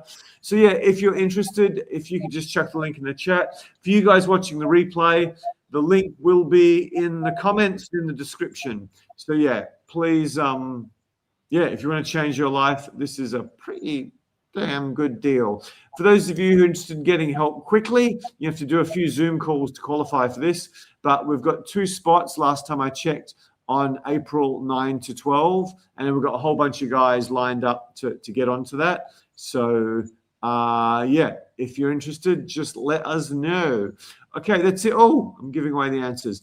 At the end, I'm going to go through everything and tell you which the most important are. I'm trying to be a YouTuber, so I'm giving you them in a different order. I'm not giving you in the same order. Coming up, we have the next point, which is connection, which we've probably alluded to before. Tess is really into surfing and adventure sports, and she said before, whoopsies, if Tess and I are cleaning our teeth together on our first kiss. Sorry about the metaphor, Tess. Don't sue me. Okay. If any, I did the love of my life. It was kind of weird. But yeah, we fell in love still. So, connection. So yeah, Tess will not date a guy who surfs. It doesn't matter how much money you have, or how biceps are, or how wide your shoulders are. If you don't surf, you're not dating Tess. No, doesn't matter. Billionaire, you're not getting Tess's pants. You have to surf. Elon, sorry, Elon, no, not happening. And yeah, there's I might go on one date. I might go on one date, but not. I wouldn't like consider them seriously to have a relationship with. Don't you give Elon surfing lessons? He's too important to the world to go chasing a girl. And he's kind of clueless as well. He just shows girls videos of rocket ships. She goes, oh, rocket ships are interesting. He goes, let's get married. Yeah, rich guys can be a little bit clueless. So yeah, you need more than a model who likes rocket ships. Otherwise, you'll end up with an Amber Heard, and the whole course of Western civilization will change just because you ended up with a girl like rocket ships, Elon. So if you happen to be watching, you got to learn some skills, my friend. Okie dokie. So connection is everything. That's why our whole conversation structure that Tess can teach you tomorrow is designed to get as much connection as possible, as quickly as possible. That's how you go up to a super hot girl and get a conversation started. Tess, do you want to add anything about connection, particularly as a sort of idea of the target many guys are chasing? Yeah, absolutely. So connection, if you're not able to connect with a woman, it doesn't matter how superficially attractive you are. Let's say it's not going to connect with her. You're not hitting home with her. You're not going to stand out as someone who she felt like there was chemistry with and she wants to see again. You know what really makes you stand out from the crowd in terms of someone she'd potentially see again and want to continue seeing is if you have things in common, if you see the world the same way, if you have similar values, if this is especially something long term. Can she be in a room with you ongoing for however many hours, or down the track potentially live with you? If you don't have connection, no. So this is really important. This is what I think a lot of people are looking for when you first start dating. So we had an interesting question, actually. I'm just going to put it up now, James, because it's really relevant to what we're talking about. History J1, says, how do you act if you have a totally different opinion on a topic she feels strongly about, e.g. argue with her or change the focus onto other small things she mentioned you two have in common? Really great question. Okay, so I don't think being completely agreeable the whole time is fake. If you have a strong opinion about something that's different to her strong opinion, it's definitely not worth starting an argument that's going to push her away, especially if you haven't built a lot of base rapport. If this is early dating, don't start an argument. I think it's definitely important to present your opinion, but a really great way to actually connect with her is to be inquisitive about what's behind her opinion, right? If you're connecting with that and allowing her, you're exploring, like, I actually want to know who you are. Like, why do you think that way? What's behind that for you? And you're just engaging with that. It doesn't matter that the opinion's different. You're being open to the way she thinks, right? And that's you're being open to exploring that deeper. And then at the end of it, you can still agree to disagree, and that's totally fine. But you've given her the chance to open up to you. So that's actually an opportunity there. I wouldn't just go and try to like butt heads. That's probably not the best idea. Great, Tess. We are there any? Are we disregarding anyone's questions? We had a couple that we've missed, James. I did keep note of where we are. If you're the show guy, if you're the bicep guy, no, don't worry about the language. We don't care. And thanks for pushing back. That makes this more interesting for me because I get to justify my views, which might give them more credibility. But as I'm saying, I'm not saying it's not me who's saying biceps don't matter. It's like 50 hot girls. Most of them just don't care. What muscles do women care about? Someone guessed. It's in order, your bum. Why would women care about your bum more than your biceps? Biceps are used to self-pleasure. Sorry, YouTube might tell me off. The bum is used to thrust your erect what's-it in and out of her what's-it. So biceps, schmiceps, bum, more orgasms for me. So yeah, if you're going to go to the gym, I don't know, what, squats or something. So forget about your biceps. Just do your bum, and like the best exercise for your bum is sex, and a lot more fun than doing squats or stuff.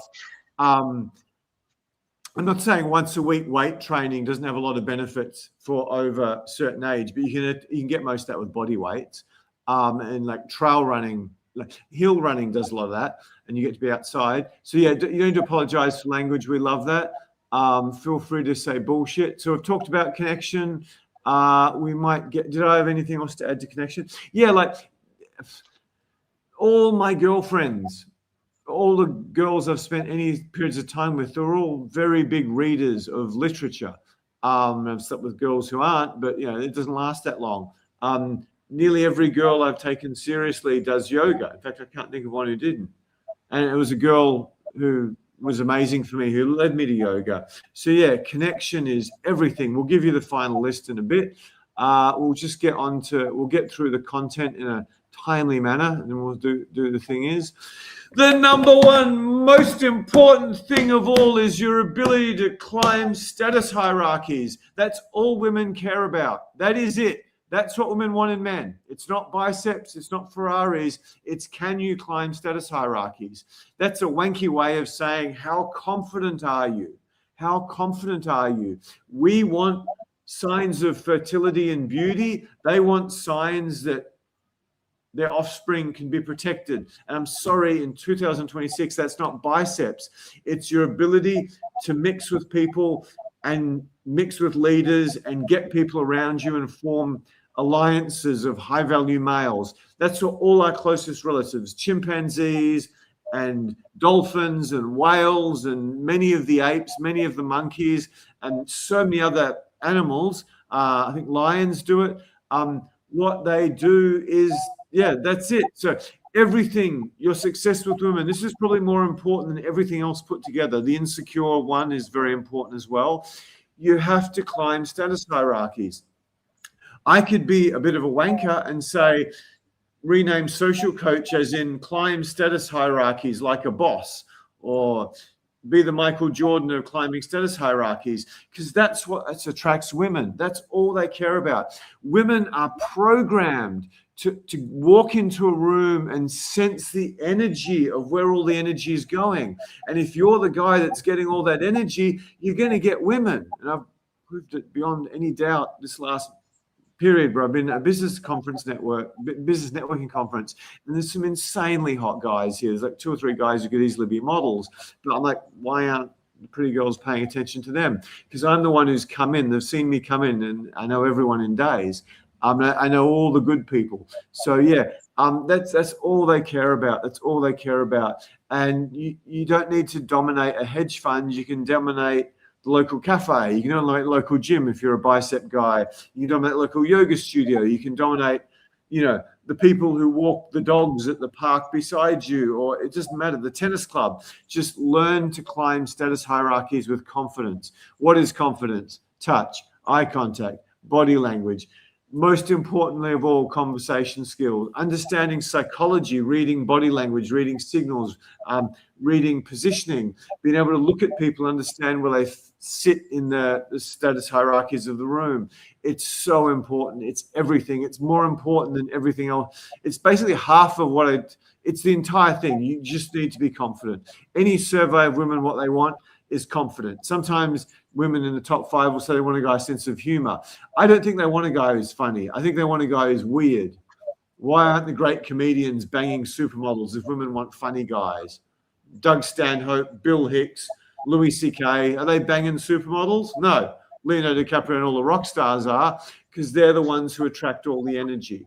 Tess, confidence, men. Absolutely. Yeah, no, absolutely. This is like, guys, just if you think about this, if there's a guy who's on stage, public speaking, or playing in a band or something, women are like, oh my God, who is that guy? He's so hot. Like, I'm so attracted to him right now, right?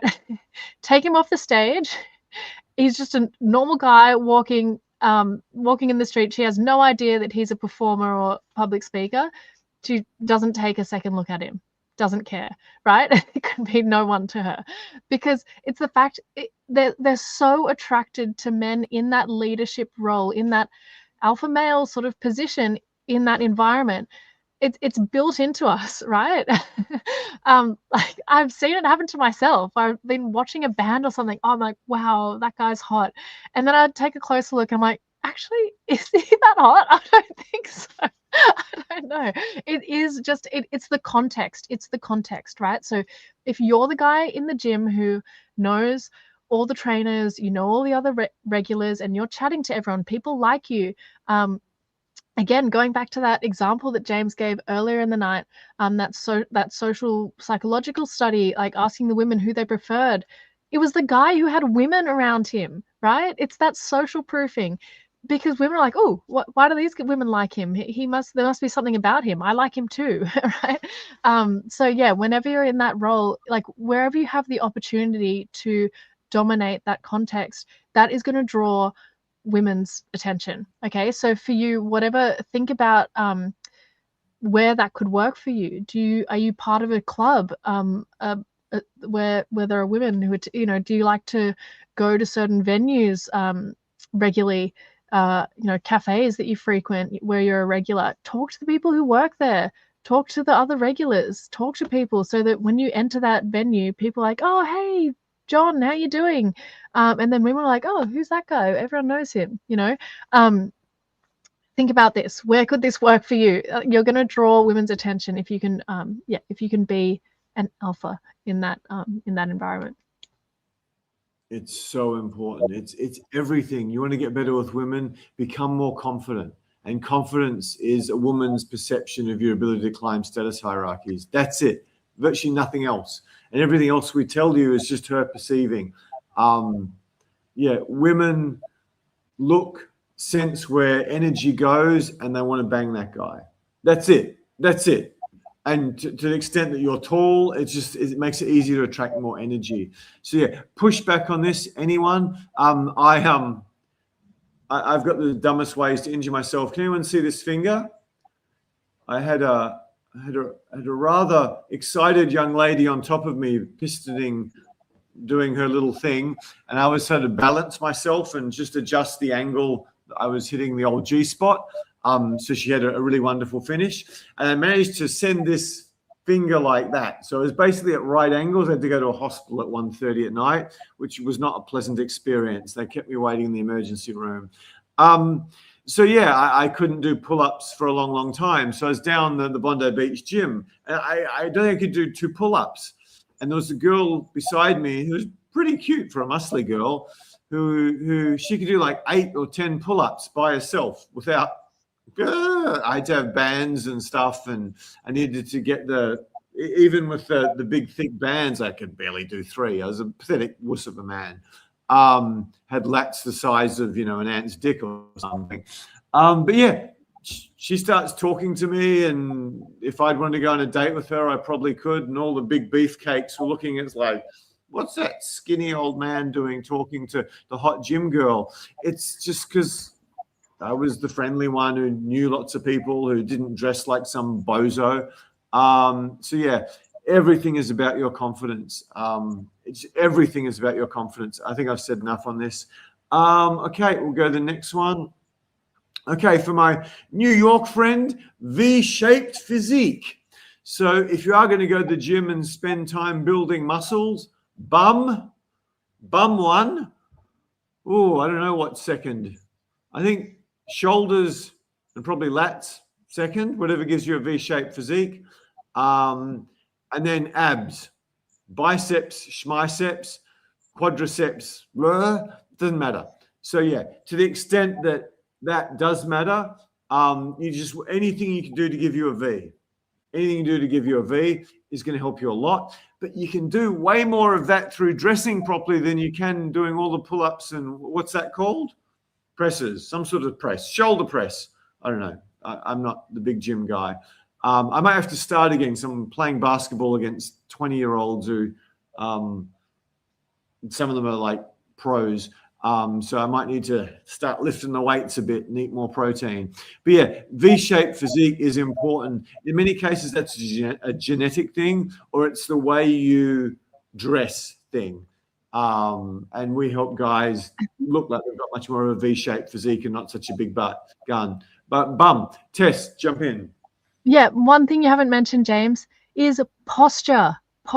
Okay, guys, if you just stand up straight, okay, and have your shoulders back, and like open your chest and, head just square above your shoulders, that is going to make you have much more of a V-shaped physique than this like hunched over, working at my computer all day physique that so many of us have in today's day and age.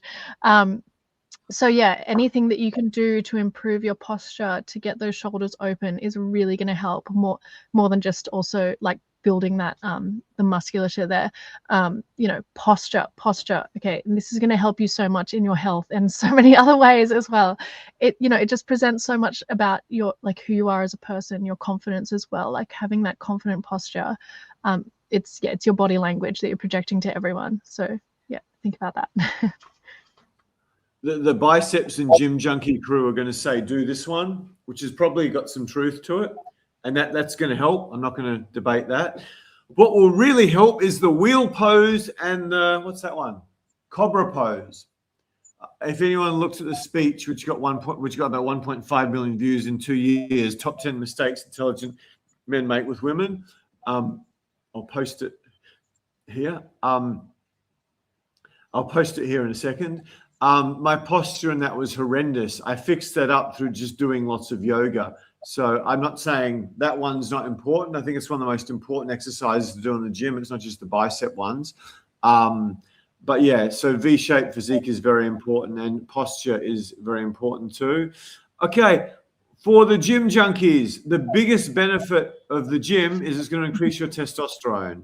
Now, I don't think it's going to increase your testosterone far more so than discipline or all that sort of thing. Yeah, because women love testosterone. But it's not just going to gym and lifting heavy things. It's, I don't want to say too much about this. It's just avoiding chemicals and endocrine disruptors and learning a lot about health and learning a lot about detox and cleaning up your diet and eating more of those veggies. It's all that sort of stuff. And I could add to testosterone health, energy. So yeah, Tess, the best example is when guys come on my boot camp who are short and ugly and they've got hairy backs and they're weird. Some of them don't even dress that well, but they're really into jiu-jitsu especially, boxing to a lesser extent, MMA definitely, Muay Thai like boxing. But the guys who do the jiu-jitsu, the women just hurl their panties at them. I mean, models hurling panties at like 5'6" ugly dudes. I'm exaggerating a tiny bit, but women are so attracted to high testosterone, which my testosterone is very high for my age. You know, I eat very little protein and don't do many arm curls. That's because I'm very healthy. Talk about testosterone. It's just some guy walks in and it's just like women are like, what? They just Okay, feel guys. it in their little clitty thing. Okay, so women, okay, we have a really acute senses of smell, but what I'm trying to get at is actually our ability to pick up on pheromones, right? So testosterone, yeah, it's this is something that it comes out in your sweat. Like we can smell it. We can smell it on you, right? So testosterone is one thing, but also just masculinity in general, hugely attractive, right? Because women love feeling feminine. We love feeling feminine. Most women, probably most of the women that you are looking for, love feeling feminine. um, and what makes us feel feminine? When we can compare ourselves to a man that make like who's masculine, that makes us feel feminine, right? It helps us feel more sensual and sexy and creative, etc. When we can compare ourselves to a really masculine man. Testosterone, yeah, exactly. This is think about it's just really down to health, right? So as James said, your diet, exercise is really important. Avoiding chemicals. These are things that women, we can, if you're not masking your immune markers and your pheromones with perfumes and deodorants and colognes, then women can pick up on this stuff. And ideally, we are just more drawn to people that we have complementary immune markers with, right? Because it's built into us. We're animals. We're looking for partners who are going to, provide strong and healthy children to continue life. And so this is extremely subconscious. Like we are not conscious of it whatsoever, but it is definitely a huge part of what attracts women. So yeah, don't hide your immune markers with colognes, etc., and work on your testosterone, guys. This is going to be you're going to be attracting women who are well matched with you to have healthy kids. That's really important. Ironically, when you hide your immune markers with chemicals, you also reduce your testosterone. So it's a double whammy effect.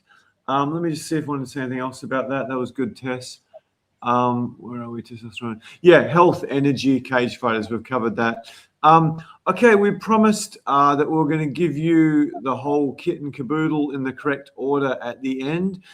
Can you guys give us some comments, the regulars, about did you like this new format?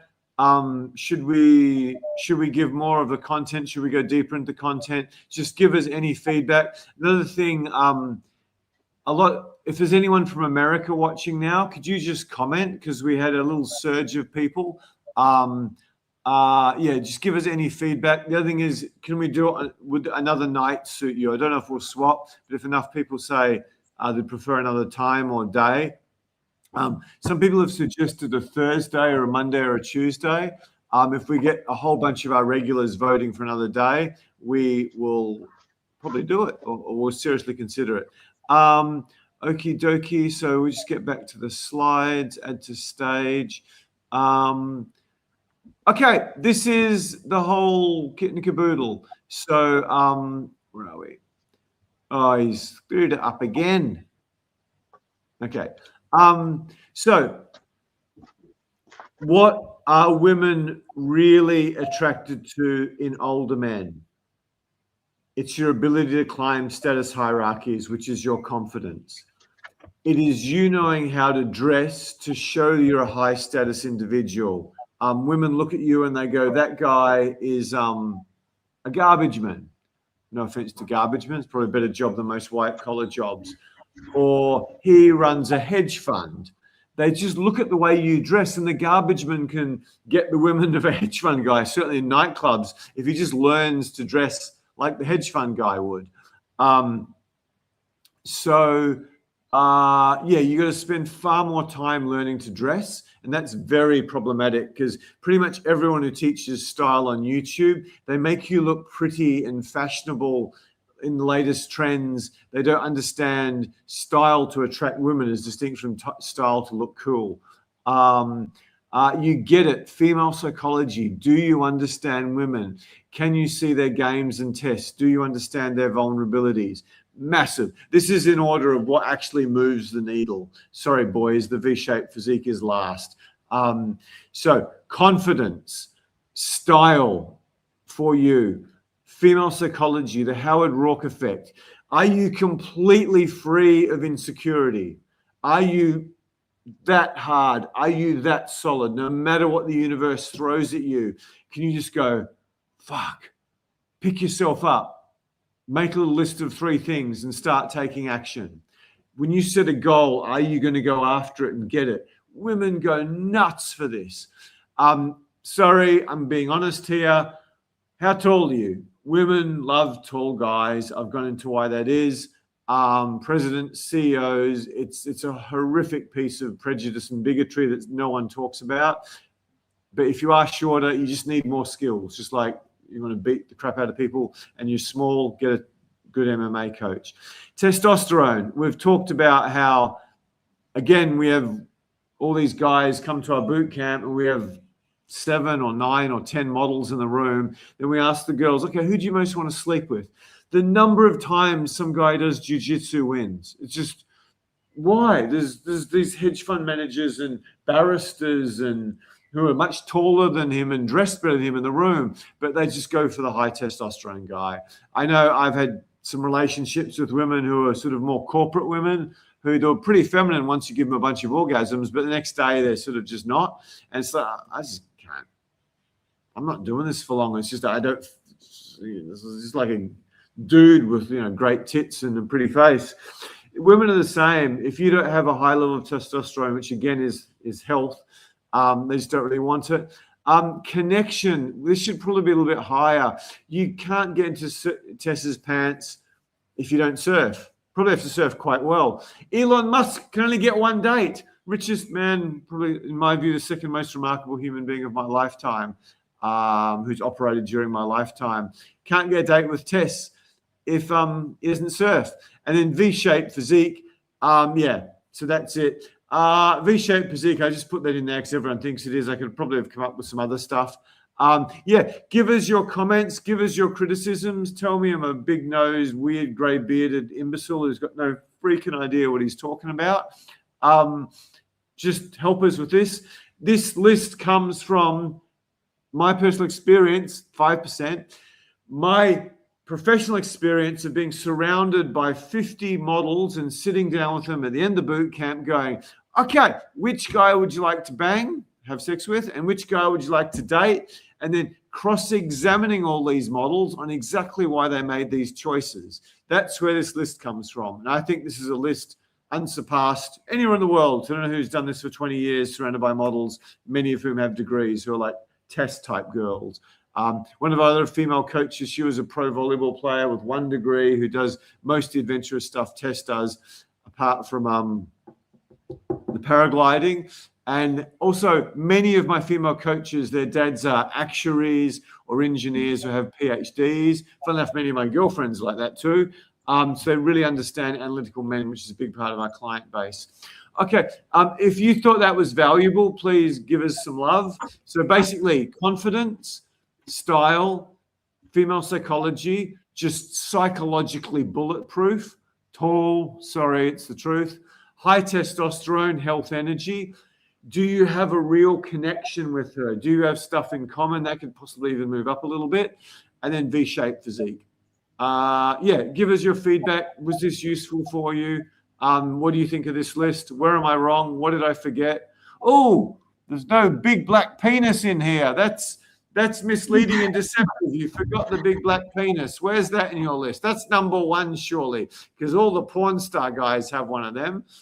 I think you need to watch more porn. I think it's the guys who are attracted to the big black penises inside, in and out of a blonde woman. I believe that's one of the porns.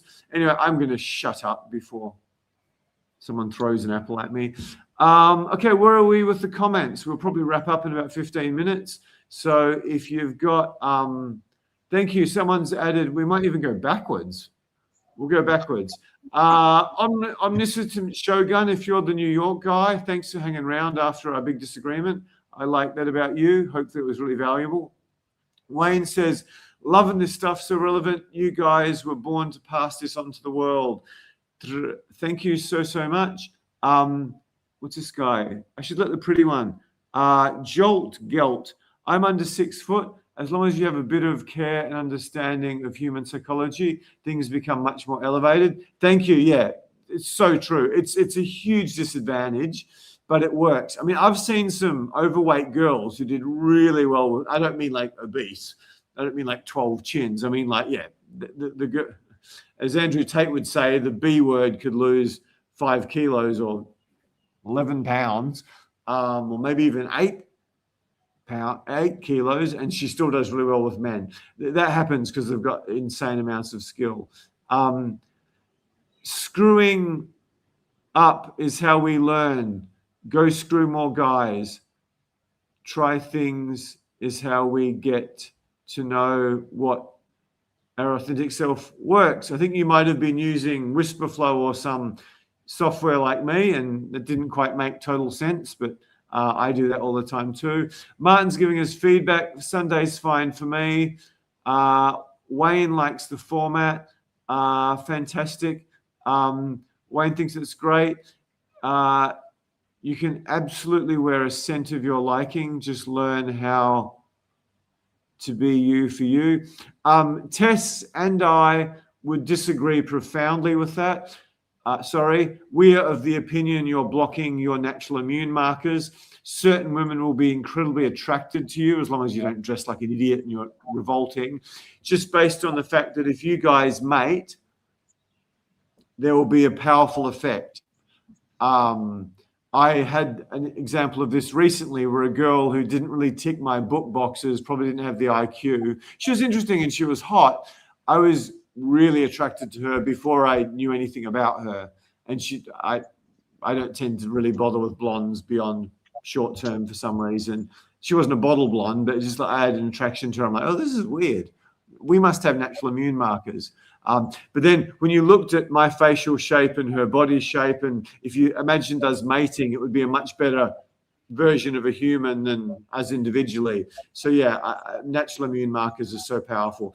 3 of the women of my life, I know I should ask more of them. Their bodies hasn't stored enough iron, and I store too much iron. Plus, there's been girls I've dated where there could be facial symmetry compliments as well, who I was horrendously attracted to. So I'm really against sense. I think Tess is even more hardcore than me.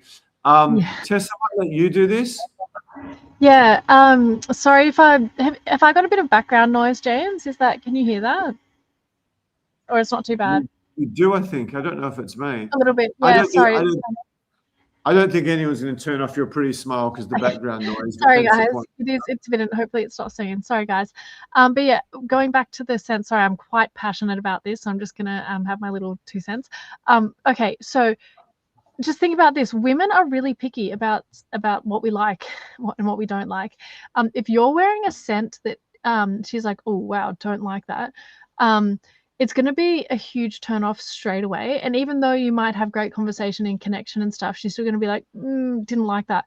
So if you want to be safe and just let your charisma and your connection and everything else just shine, your personality shine, then I would say it's much, much safer to just go with no scent and just be clean, because that is going to impress every woman. We just like men who don't have a scent, or just smell like, I don't know, just like clean clothes or something. Yeah. So don't worry about spending money on expensive perfumes and stuff, because they're also a lot of the time full of toxins and not good for you. Okay, so let's move on. It's unusual. I agree with pretty much everything Tess says. If you eat the standard American diet and your only exercise is lifting weights in the gym, you might want to consider a scent because you fucking stink. But yeah, assuming you're quite healthy, you're better off naked, no scent. But if you're a smelly prick, like many people who eat the crap that most people in the West eat, that's full of chemicals and Lord knows what, the omniscient show. I'm tired. Great. Is that called a handle? I just used a modern word. That's kind of surprising for me. So yeah, if you're healthy, we recommend go naked, no scent. If you do have any sort of odors that need to be covered, then use some of that crap to cover it. But yeah, get healthy. Get healthy. Stop doing the biceps in the gym and start doing yoga and detox and surfing or trail running or skiing or something. There are also like really good natural alternatives to toxic colognes and stuff. You can just get natural deodorants that have some essential oils and stuff that just have tea tree or eucalyptus sort of smells, which are really, really nice, and they're not toxic. So that might be something worth exploring. While we're at it, if you guys want us to do us a big favor and get more content, get better content, maybe have us bring guys on and coach them, answer your questions, help you more formally, may even put a free course out there that we just host on YouTube somehow and give certain people access to it for free. If when this video goes live, if you could just say that was awesome, learnt so much, hit that heart button or whatever it is, because I'm learning a bit more about YouTube as distinct from turning guys into complete weapons with women. And I'm not very good at the YouTube thing. So if you can make any comments when the thing goes live, we would love you, and we're going to do a lot more for you. Excellent question. Fish is wonderful. Just make sure it's wild caught. A lot of the salmon, particularly in Australia and Southeast Asia, is not wild caught, and that shit is toxic. I think it's really good in North America. And make sure the smaller ones, because the big ones carry a bit much mercury. But if I can control my diet completely, I am a organ-eating pescatarian. So is it better not to wear scents? I think I've answered that. If you stink like shit, you might consider a scent. Tess suggested some natural ones. If you're healthy and vibrant, then I think you're really being an idiot doing it. Apart from anything else, the scents will lower your testosterone in many cases. Investing in communication, being present and truly listening, contributing to the conversation is sexier. Yeah, that beats pretty much everything other than confidence. So that's awesome. Tess, I should let the pretty one read through these. So can you see where I'm up to? Yeah, so sunlight is free testosterone. Thanks for that one. Excellent. Get outside the sun. Let me do a funny one. You got to get it on your scrotum, boys. You get some testosterone. You get some sunlight on your testosterone. Ugh, someone needs to sleep. You get some sunlight on your sack. Your testosterone goes up. Yeah, so give that a wee shot next time. Sorry for you in cold climates.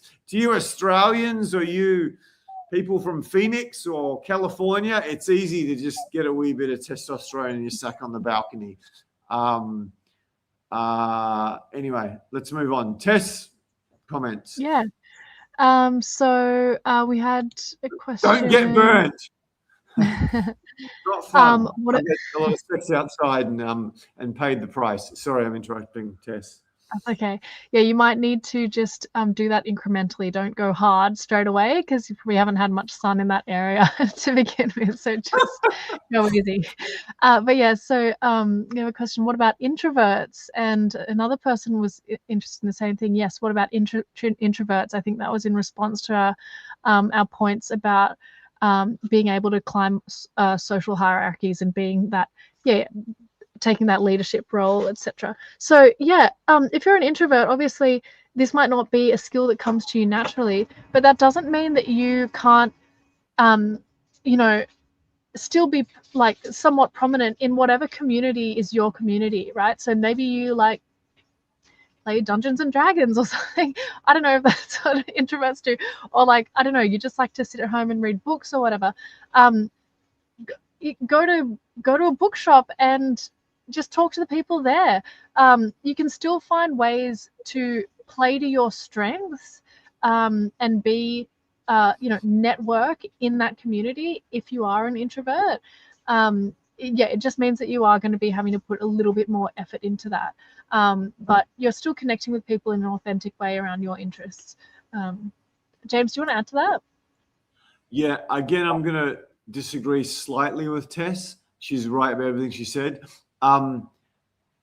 the idea of a guy who can dominate social situations, or a girl for that matter, is someone who's sort of charismatic, a good storyteller, and there's truth in that. But the number one skill, and probably the number one skill I've used in this business context to get the girls and also to meet the people I need and to solve problems, number one skill I've used is what Tess can teach you tomorrow. Ask good open-ended questions and listen.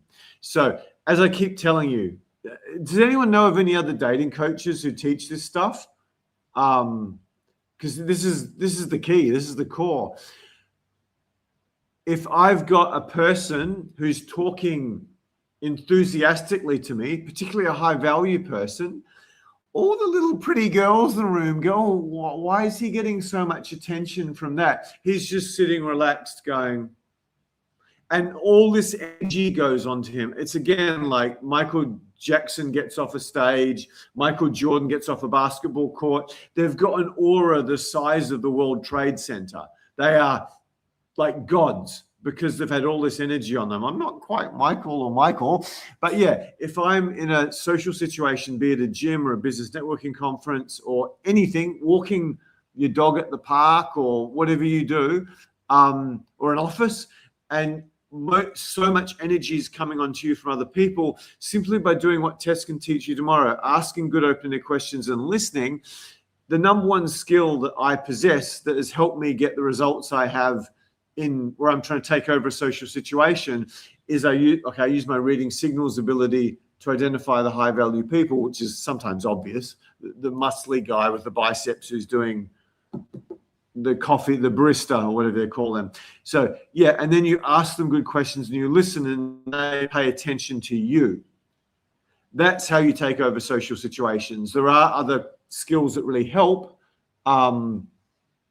A lot of what we talked about tonight, but yeah, if you're introverted, you can still be very dominant socially simply because you're hopefully a better listener and better at asking things.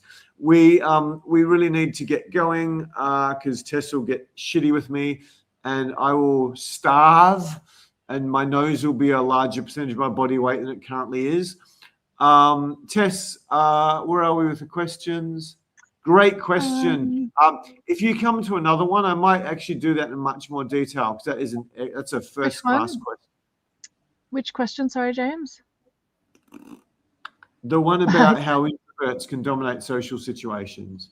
Because I teach how to succeed one-on-one with women, and you got to get really good at that. Otherwise, you're not dominating any social situations. But once we've given you that, we really start, and especially on boot camps, we really start working on how to dominate social situations, which is the crack. That's where miracles happen. That's why rock stars and athletes get so much. Mick Jagger's still sleeping with his daughter's friends, and he's 80 or something. And he doesn't look the best. He hasn't gone down the get lots of stupid plastic surgery route either. He doesn't need to. He's Mick. He's going to get laid all the time. Why? Because he's had more human energy upon him than any other human in the face of the earth. That is a stat. No one has ever got so much human energy as Mick, which is why he's still banging his granddaughter's model friends. Where are we up to with the questions? Okay, a comment. Being genuine and understanding yourself is the most important thing. I think that's interesting. I think that being genuine and understanding yourself kind of equates to self-esteem, right? So that's about knowing what your values are, knowing who you are as a person, and being really comfortable in your own skin, which I think is hugely, hugely attractive to women. But being the most important thing, it's kind of, there are a lot of important things, right? So if you're being really genuine, but you don't have the skills to actually convey that to women, or approach and have conversation with them, then yes, that's great. It's awesome that you have this stuff, but that it's kind of lost because you're not able to actually to actually connect with the woman. So there are a lot of other important things as well, but I do like this comment. James, did you want to say anything, or we've got a few more to get through? Yeah, absolutely. Honesty is huge, and understanding yourself helps a lot as well. That would be in a list of the most important things. Being genuine is completely enormous. But I would actually group that under confidence, because if you're just happy with yourself, no one's perfect. Anyone's perfect.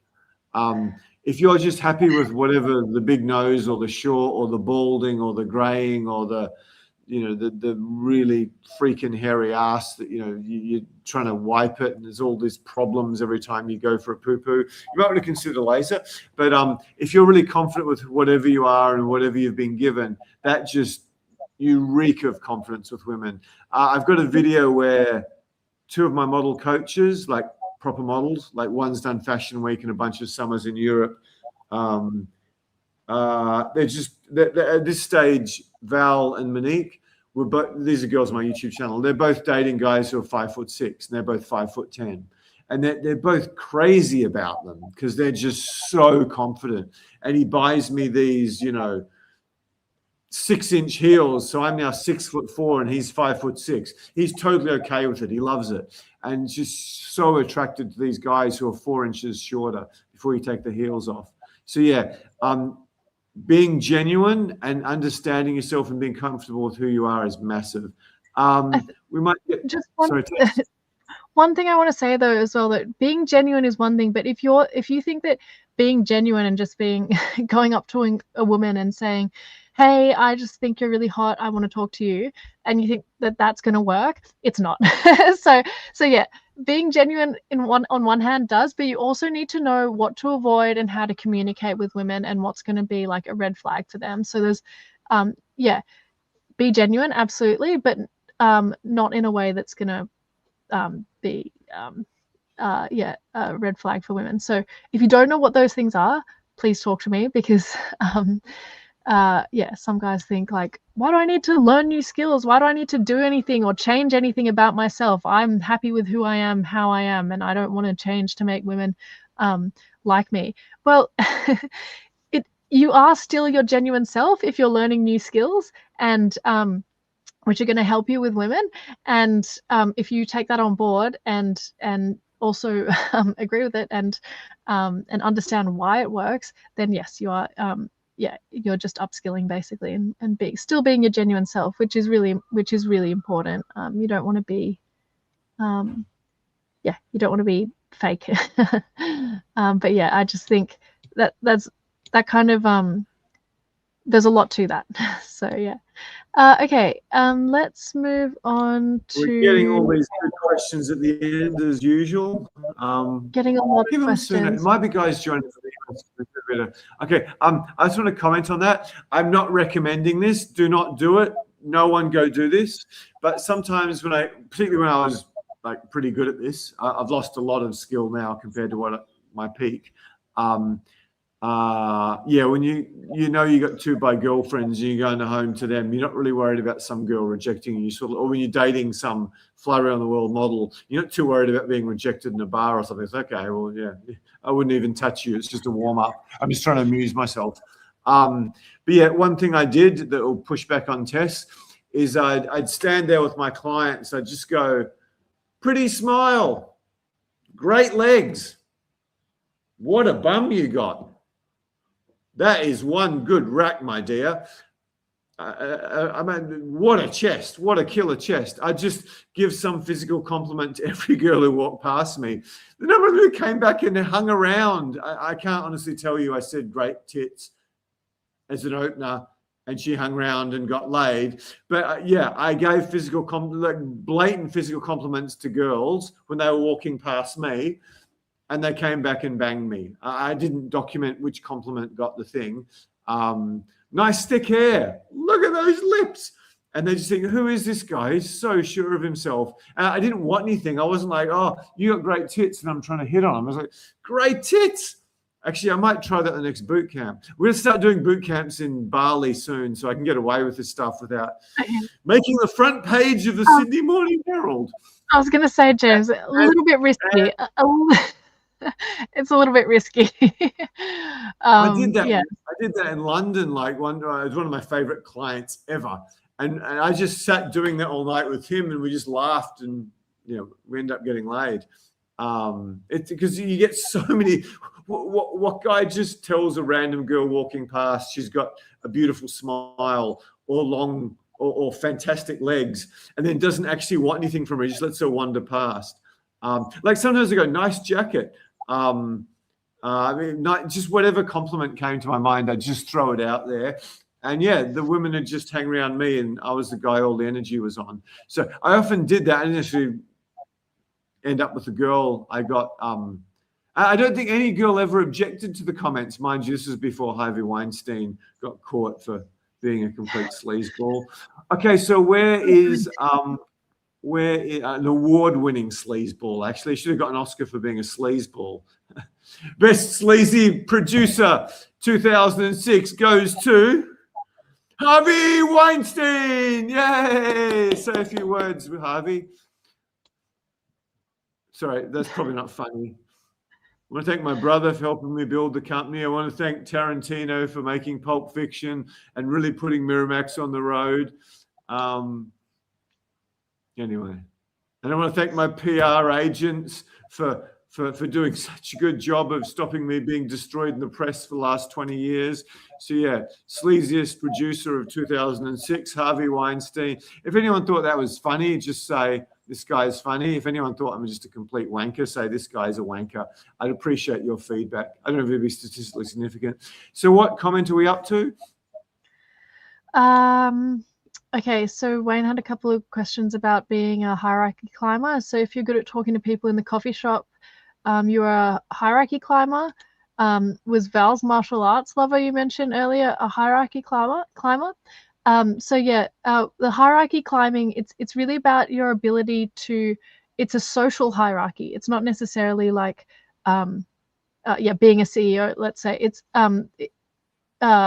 it's about the social hierarchy. Like how well can you be a prominent person in that context? So yes, if you frequent a coffee shop regularly, and you know all the people there, you know the other regulars, and you're talking to the people, and people know who you are. Women, you know, a woman who goes there for the first time, and you walk in and everyone's like, oh hey James, how you doing? Oh, how you been? And people are talking, she's going to look and she's going to be like, oh, who's this guy that everyone knows? That's just one small example. Another example, we've given you lots. I won't go too far into it, but it's about the social hierarchy. James? This one I'm not sure. James might have the answer to this one. I don't know martial arts guy if he had a social hierarchy, so I'm not going to make up an answer to suit my purpose. The 5'6" guy I do know actually. No, the 5'6" guy Val dated was an insane networker, like just absolutely insane. That was one of the things she went on and on and on and on about, just how confident he is. Just walks up to anyone, they love him. So yeah, that was huge. And Monique's story was very much about how confident he is with people as well. Okay, Tess, questions. We really probably need to wrap up soon. Hey James, is it normal for Russian women to ask for money? Well, usually an immediate red flag, but I'm not used to this nationality. Sounds like you are. I might just answer quickly. The Russian girls, two sorts of Russian girls. I like first one. First one from cultural elite, upper class, St. Petersburg, Moscow. Greatest women's in whole world. Not so concerned about money because mommy, daddy have plenty. I organized a tour for a girl in Indonesia, and I can't remember, it cost $500 or something. And she just hands me $500, and I said, that's too much. She goes, I thought you said it was 500. I said, but I was going to pay half. She goes, oh, don't worry, you organize for me. Couldn't give a shit. Her dad ran a mining company. But the other Russian girl come from little shitty village in Russia, like third world dump. Her mummy trained her from a young age to be gold digger of Australian, American, Canadian, Dutch, German, rich man. So yeah, they're horrendous gold diggers. But there's a vast difference between those two women. So I've slept with a few of the first ones, not the sort of giant Louis Vuitton handbag ones. I find them revolting. But yeah, I've slept with the village girls who like a man with money, but they'll still sleep with the guy who's confident and good in bed while they go after the man with money. I sleep with personal trainer, I sleep with yoga teacher, while I get hedge fund manager, and it's like, what's it, once a month? Yeah. And I think I might have turned into an Indian Russian accent at the end, but sorry about that. I need to get some food in me. Okay, questions. I haven't slept with half Indian, half Russian girl. I suspect very beautiful, particularly from Kashmir. Okay, just a little comment here. Hey James, I don't know what type of music you listen to, but I recommend Boys to Men, song name Water Runs Dry. Trust me, bro, the lyrics are deep. Thanks for that suggestion. I'm not aware of that song, but James, We do you know can that check song? it out. I am a boring old C word. I really refuse to listen to anyone who hasn't died for a long time, and 97%, like 98% of my music listening is Tchaikovsky, Schubert, Mahler, Beethoven, Bach, bit of Saint-Saëns, bit of Debussy. I think Mozart's slightly overrated, but I'll probably get executed for that. When I'm working, I'll sometimes listen to jazz, but jazz is too good, so I've just found some boring Spotify jazz. I like jazz as well. I just don't listen to popular music. I'm going to sound like a snob, but when you listen to enough classical music, it just comes across as very simple and annoying. I mean, obviously you've got the Beatles and Michael Jackson and Frank Sinatra and Eminem and Jay-Z. There's very, very talented people. Even a bit of Akadaka. Rock and Roll Ain't Noise Pollution is probably one of my favorite popular songs of all time. Anyway, enough about my music taste. Let's get these guys laid before we take off. History. So yeah, just a big note myself. A guy who never reads modern books, can't stand modern music. Yeah, so many girls are so into music, and still gets laid. You really shouldn't ever do at 54 with women 30 years younger than him. The fact that I can do that with such boring freaking tastes, I think, is quite impressive. I'm not running around playing the latest tunes. I don't even know what they are. I don't even watch TV. I've got no idea what's on TV. There's been a new Black Mirror episode. I'm going to have to buy Netflix for the first time in a long time. Okay, next one. Sorry, Tess, you take the comments, not me. That's okay. Just a comment here, really nice one. There's a huge live stream channel where many well-known pickup artists, coach, and their students have speed dates with women. Almost everyone's conversation skills suck. James's method is miles ahead of them. Thanks for that. Haven't seen that, James but and thanks. Tess, thank you. Tess, could you save that comment? Could you possibly share in the chat who it is? You can even share it and delete it straight away. I'd love to know, because they're probably better at the YouTube than me. I'm not very good at the YouTube. Yeah, who are these?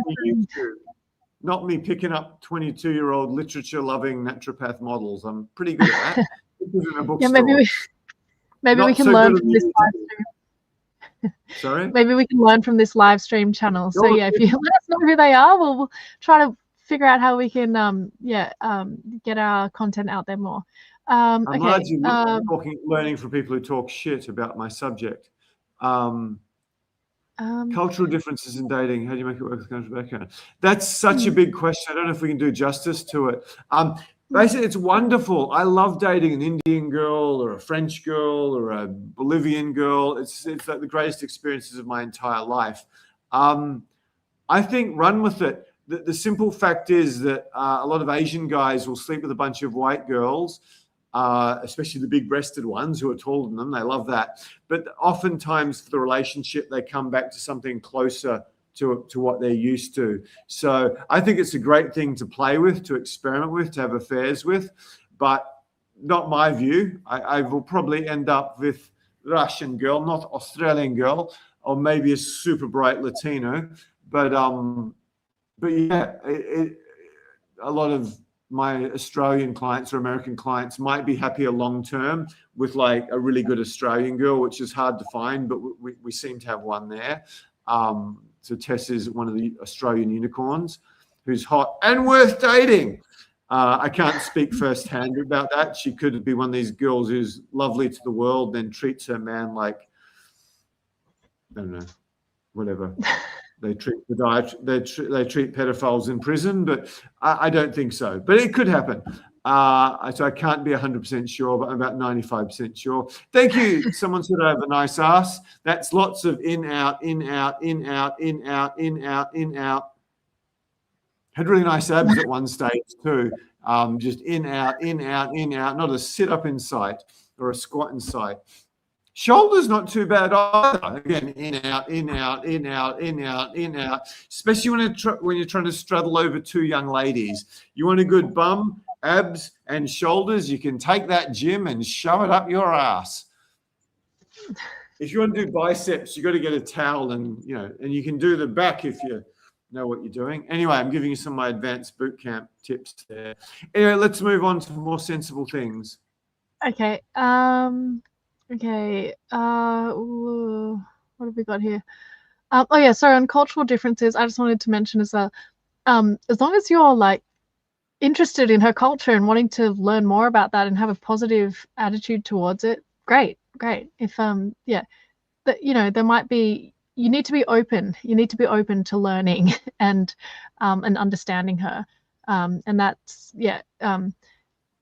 everyone has different cultural backgrounds. I mean, they also have different values as well. It's about being open to her values in general. Just be open to learning.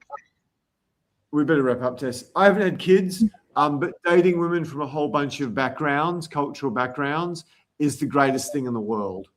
I think it's one of the most amazing gifts of my life. I love it with all my heart. And it's made me a dramatically better human being than I ever could before. So start playing the alphabet game, like Australia, Austria, Brazil, Belgium, Bangladesh. I've got another B in there somewhere. I've forgotten. Brazil, obviously. And then Cuba, Colombia, Costa Rica, China, Croatia. You got to sleep with a girl who's got a passport of that country. So yeah, it's a great way to spend 7 years of your life and learn a lot in the process. Can't recommend it highly enough. Mind you, most of my clients are too old to be wasting the time with that. Thank you so much, History Jerk. I love your feedback.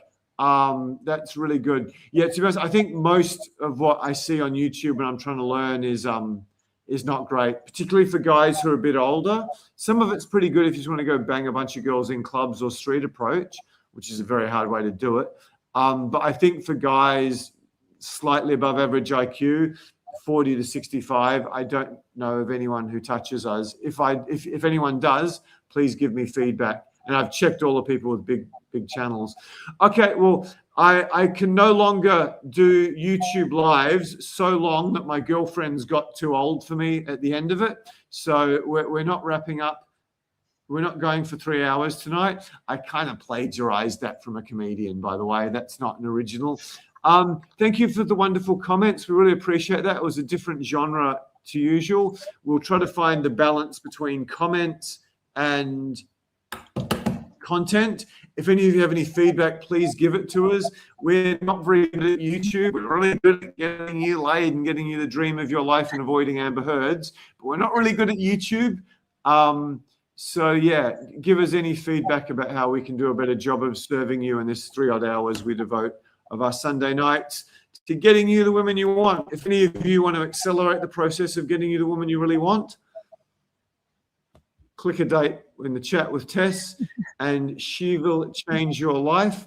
And as omniscient Shogun says, sunlight is free testosterone.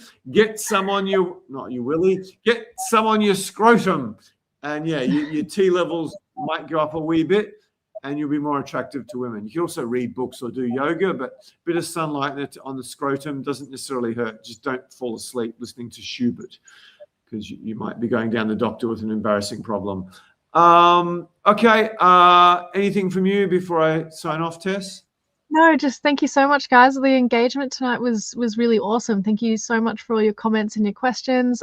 Some regulars, some familiar names, and some new people as well. It's really great to have you. We hope we see you again. And don't forget to like and subscribe, and see you next time.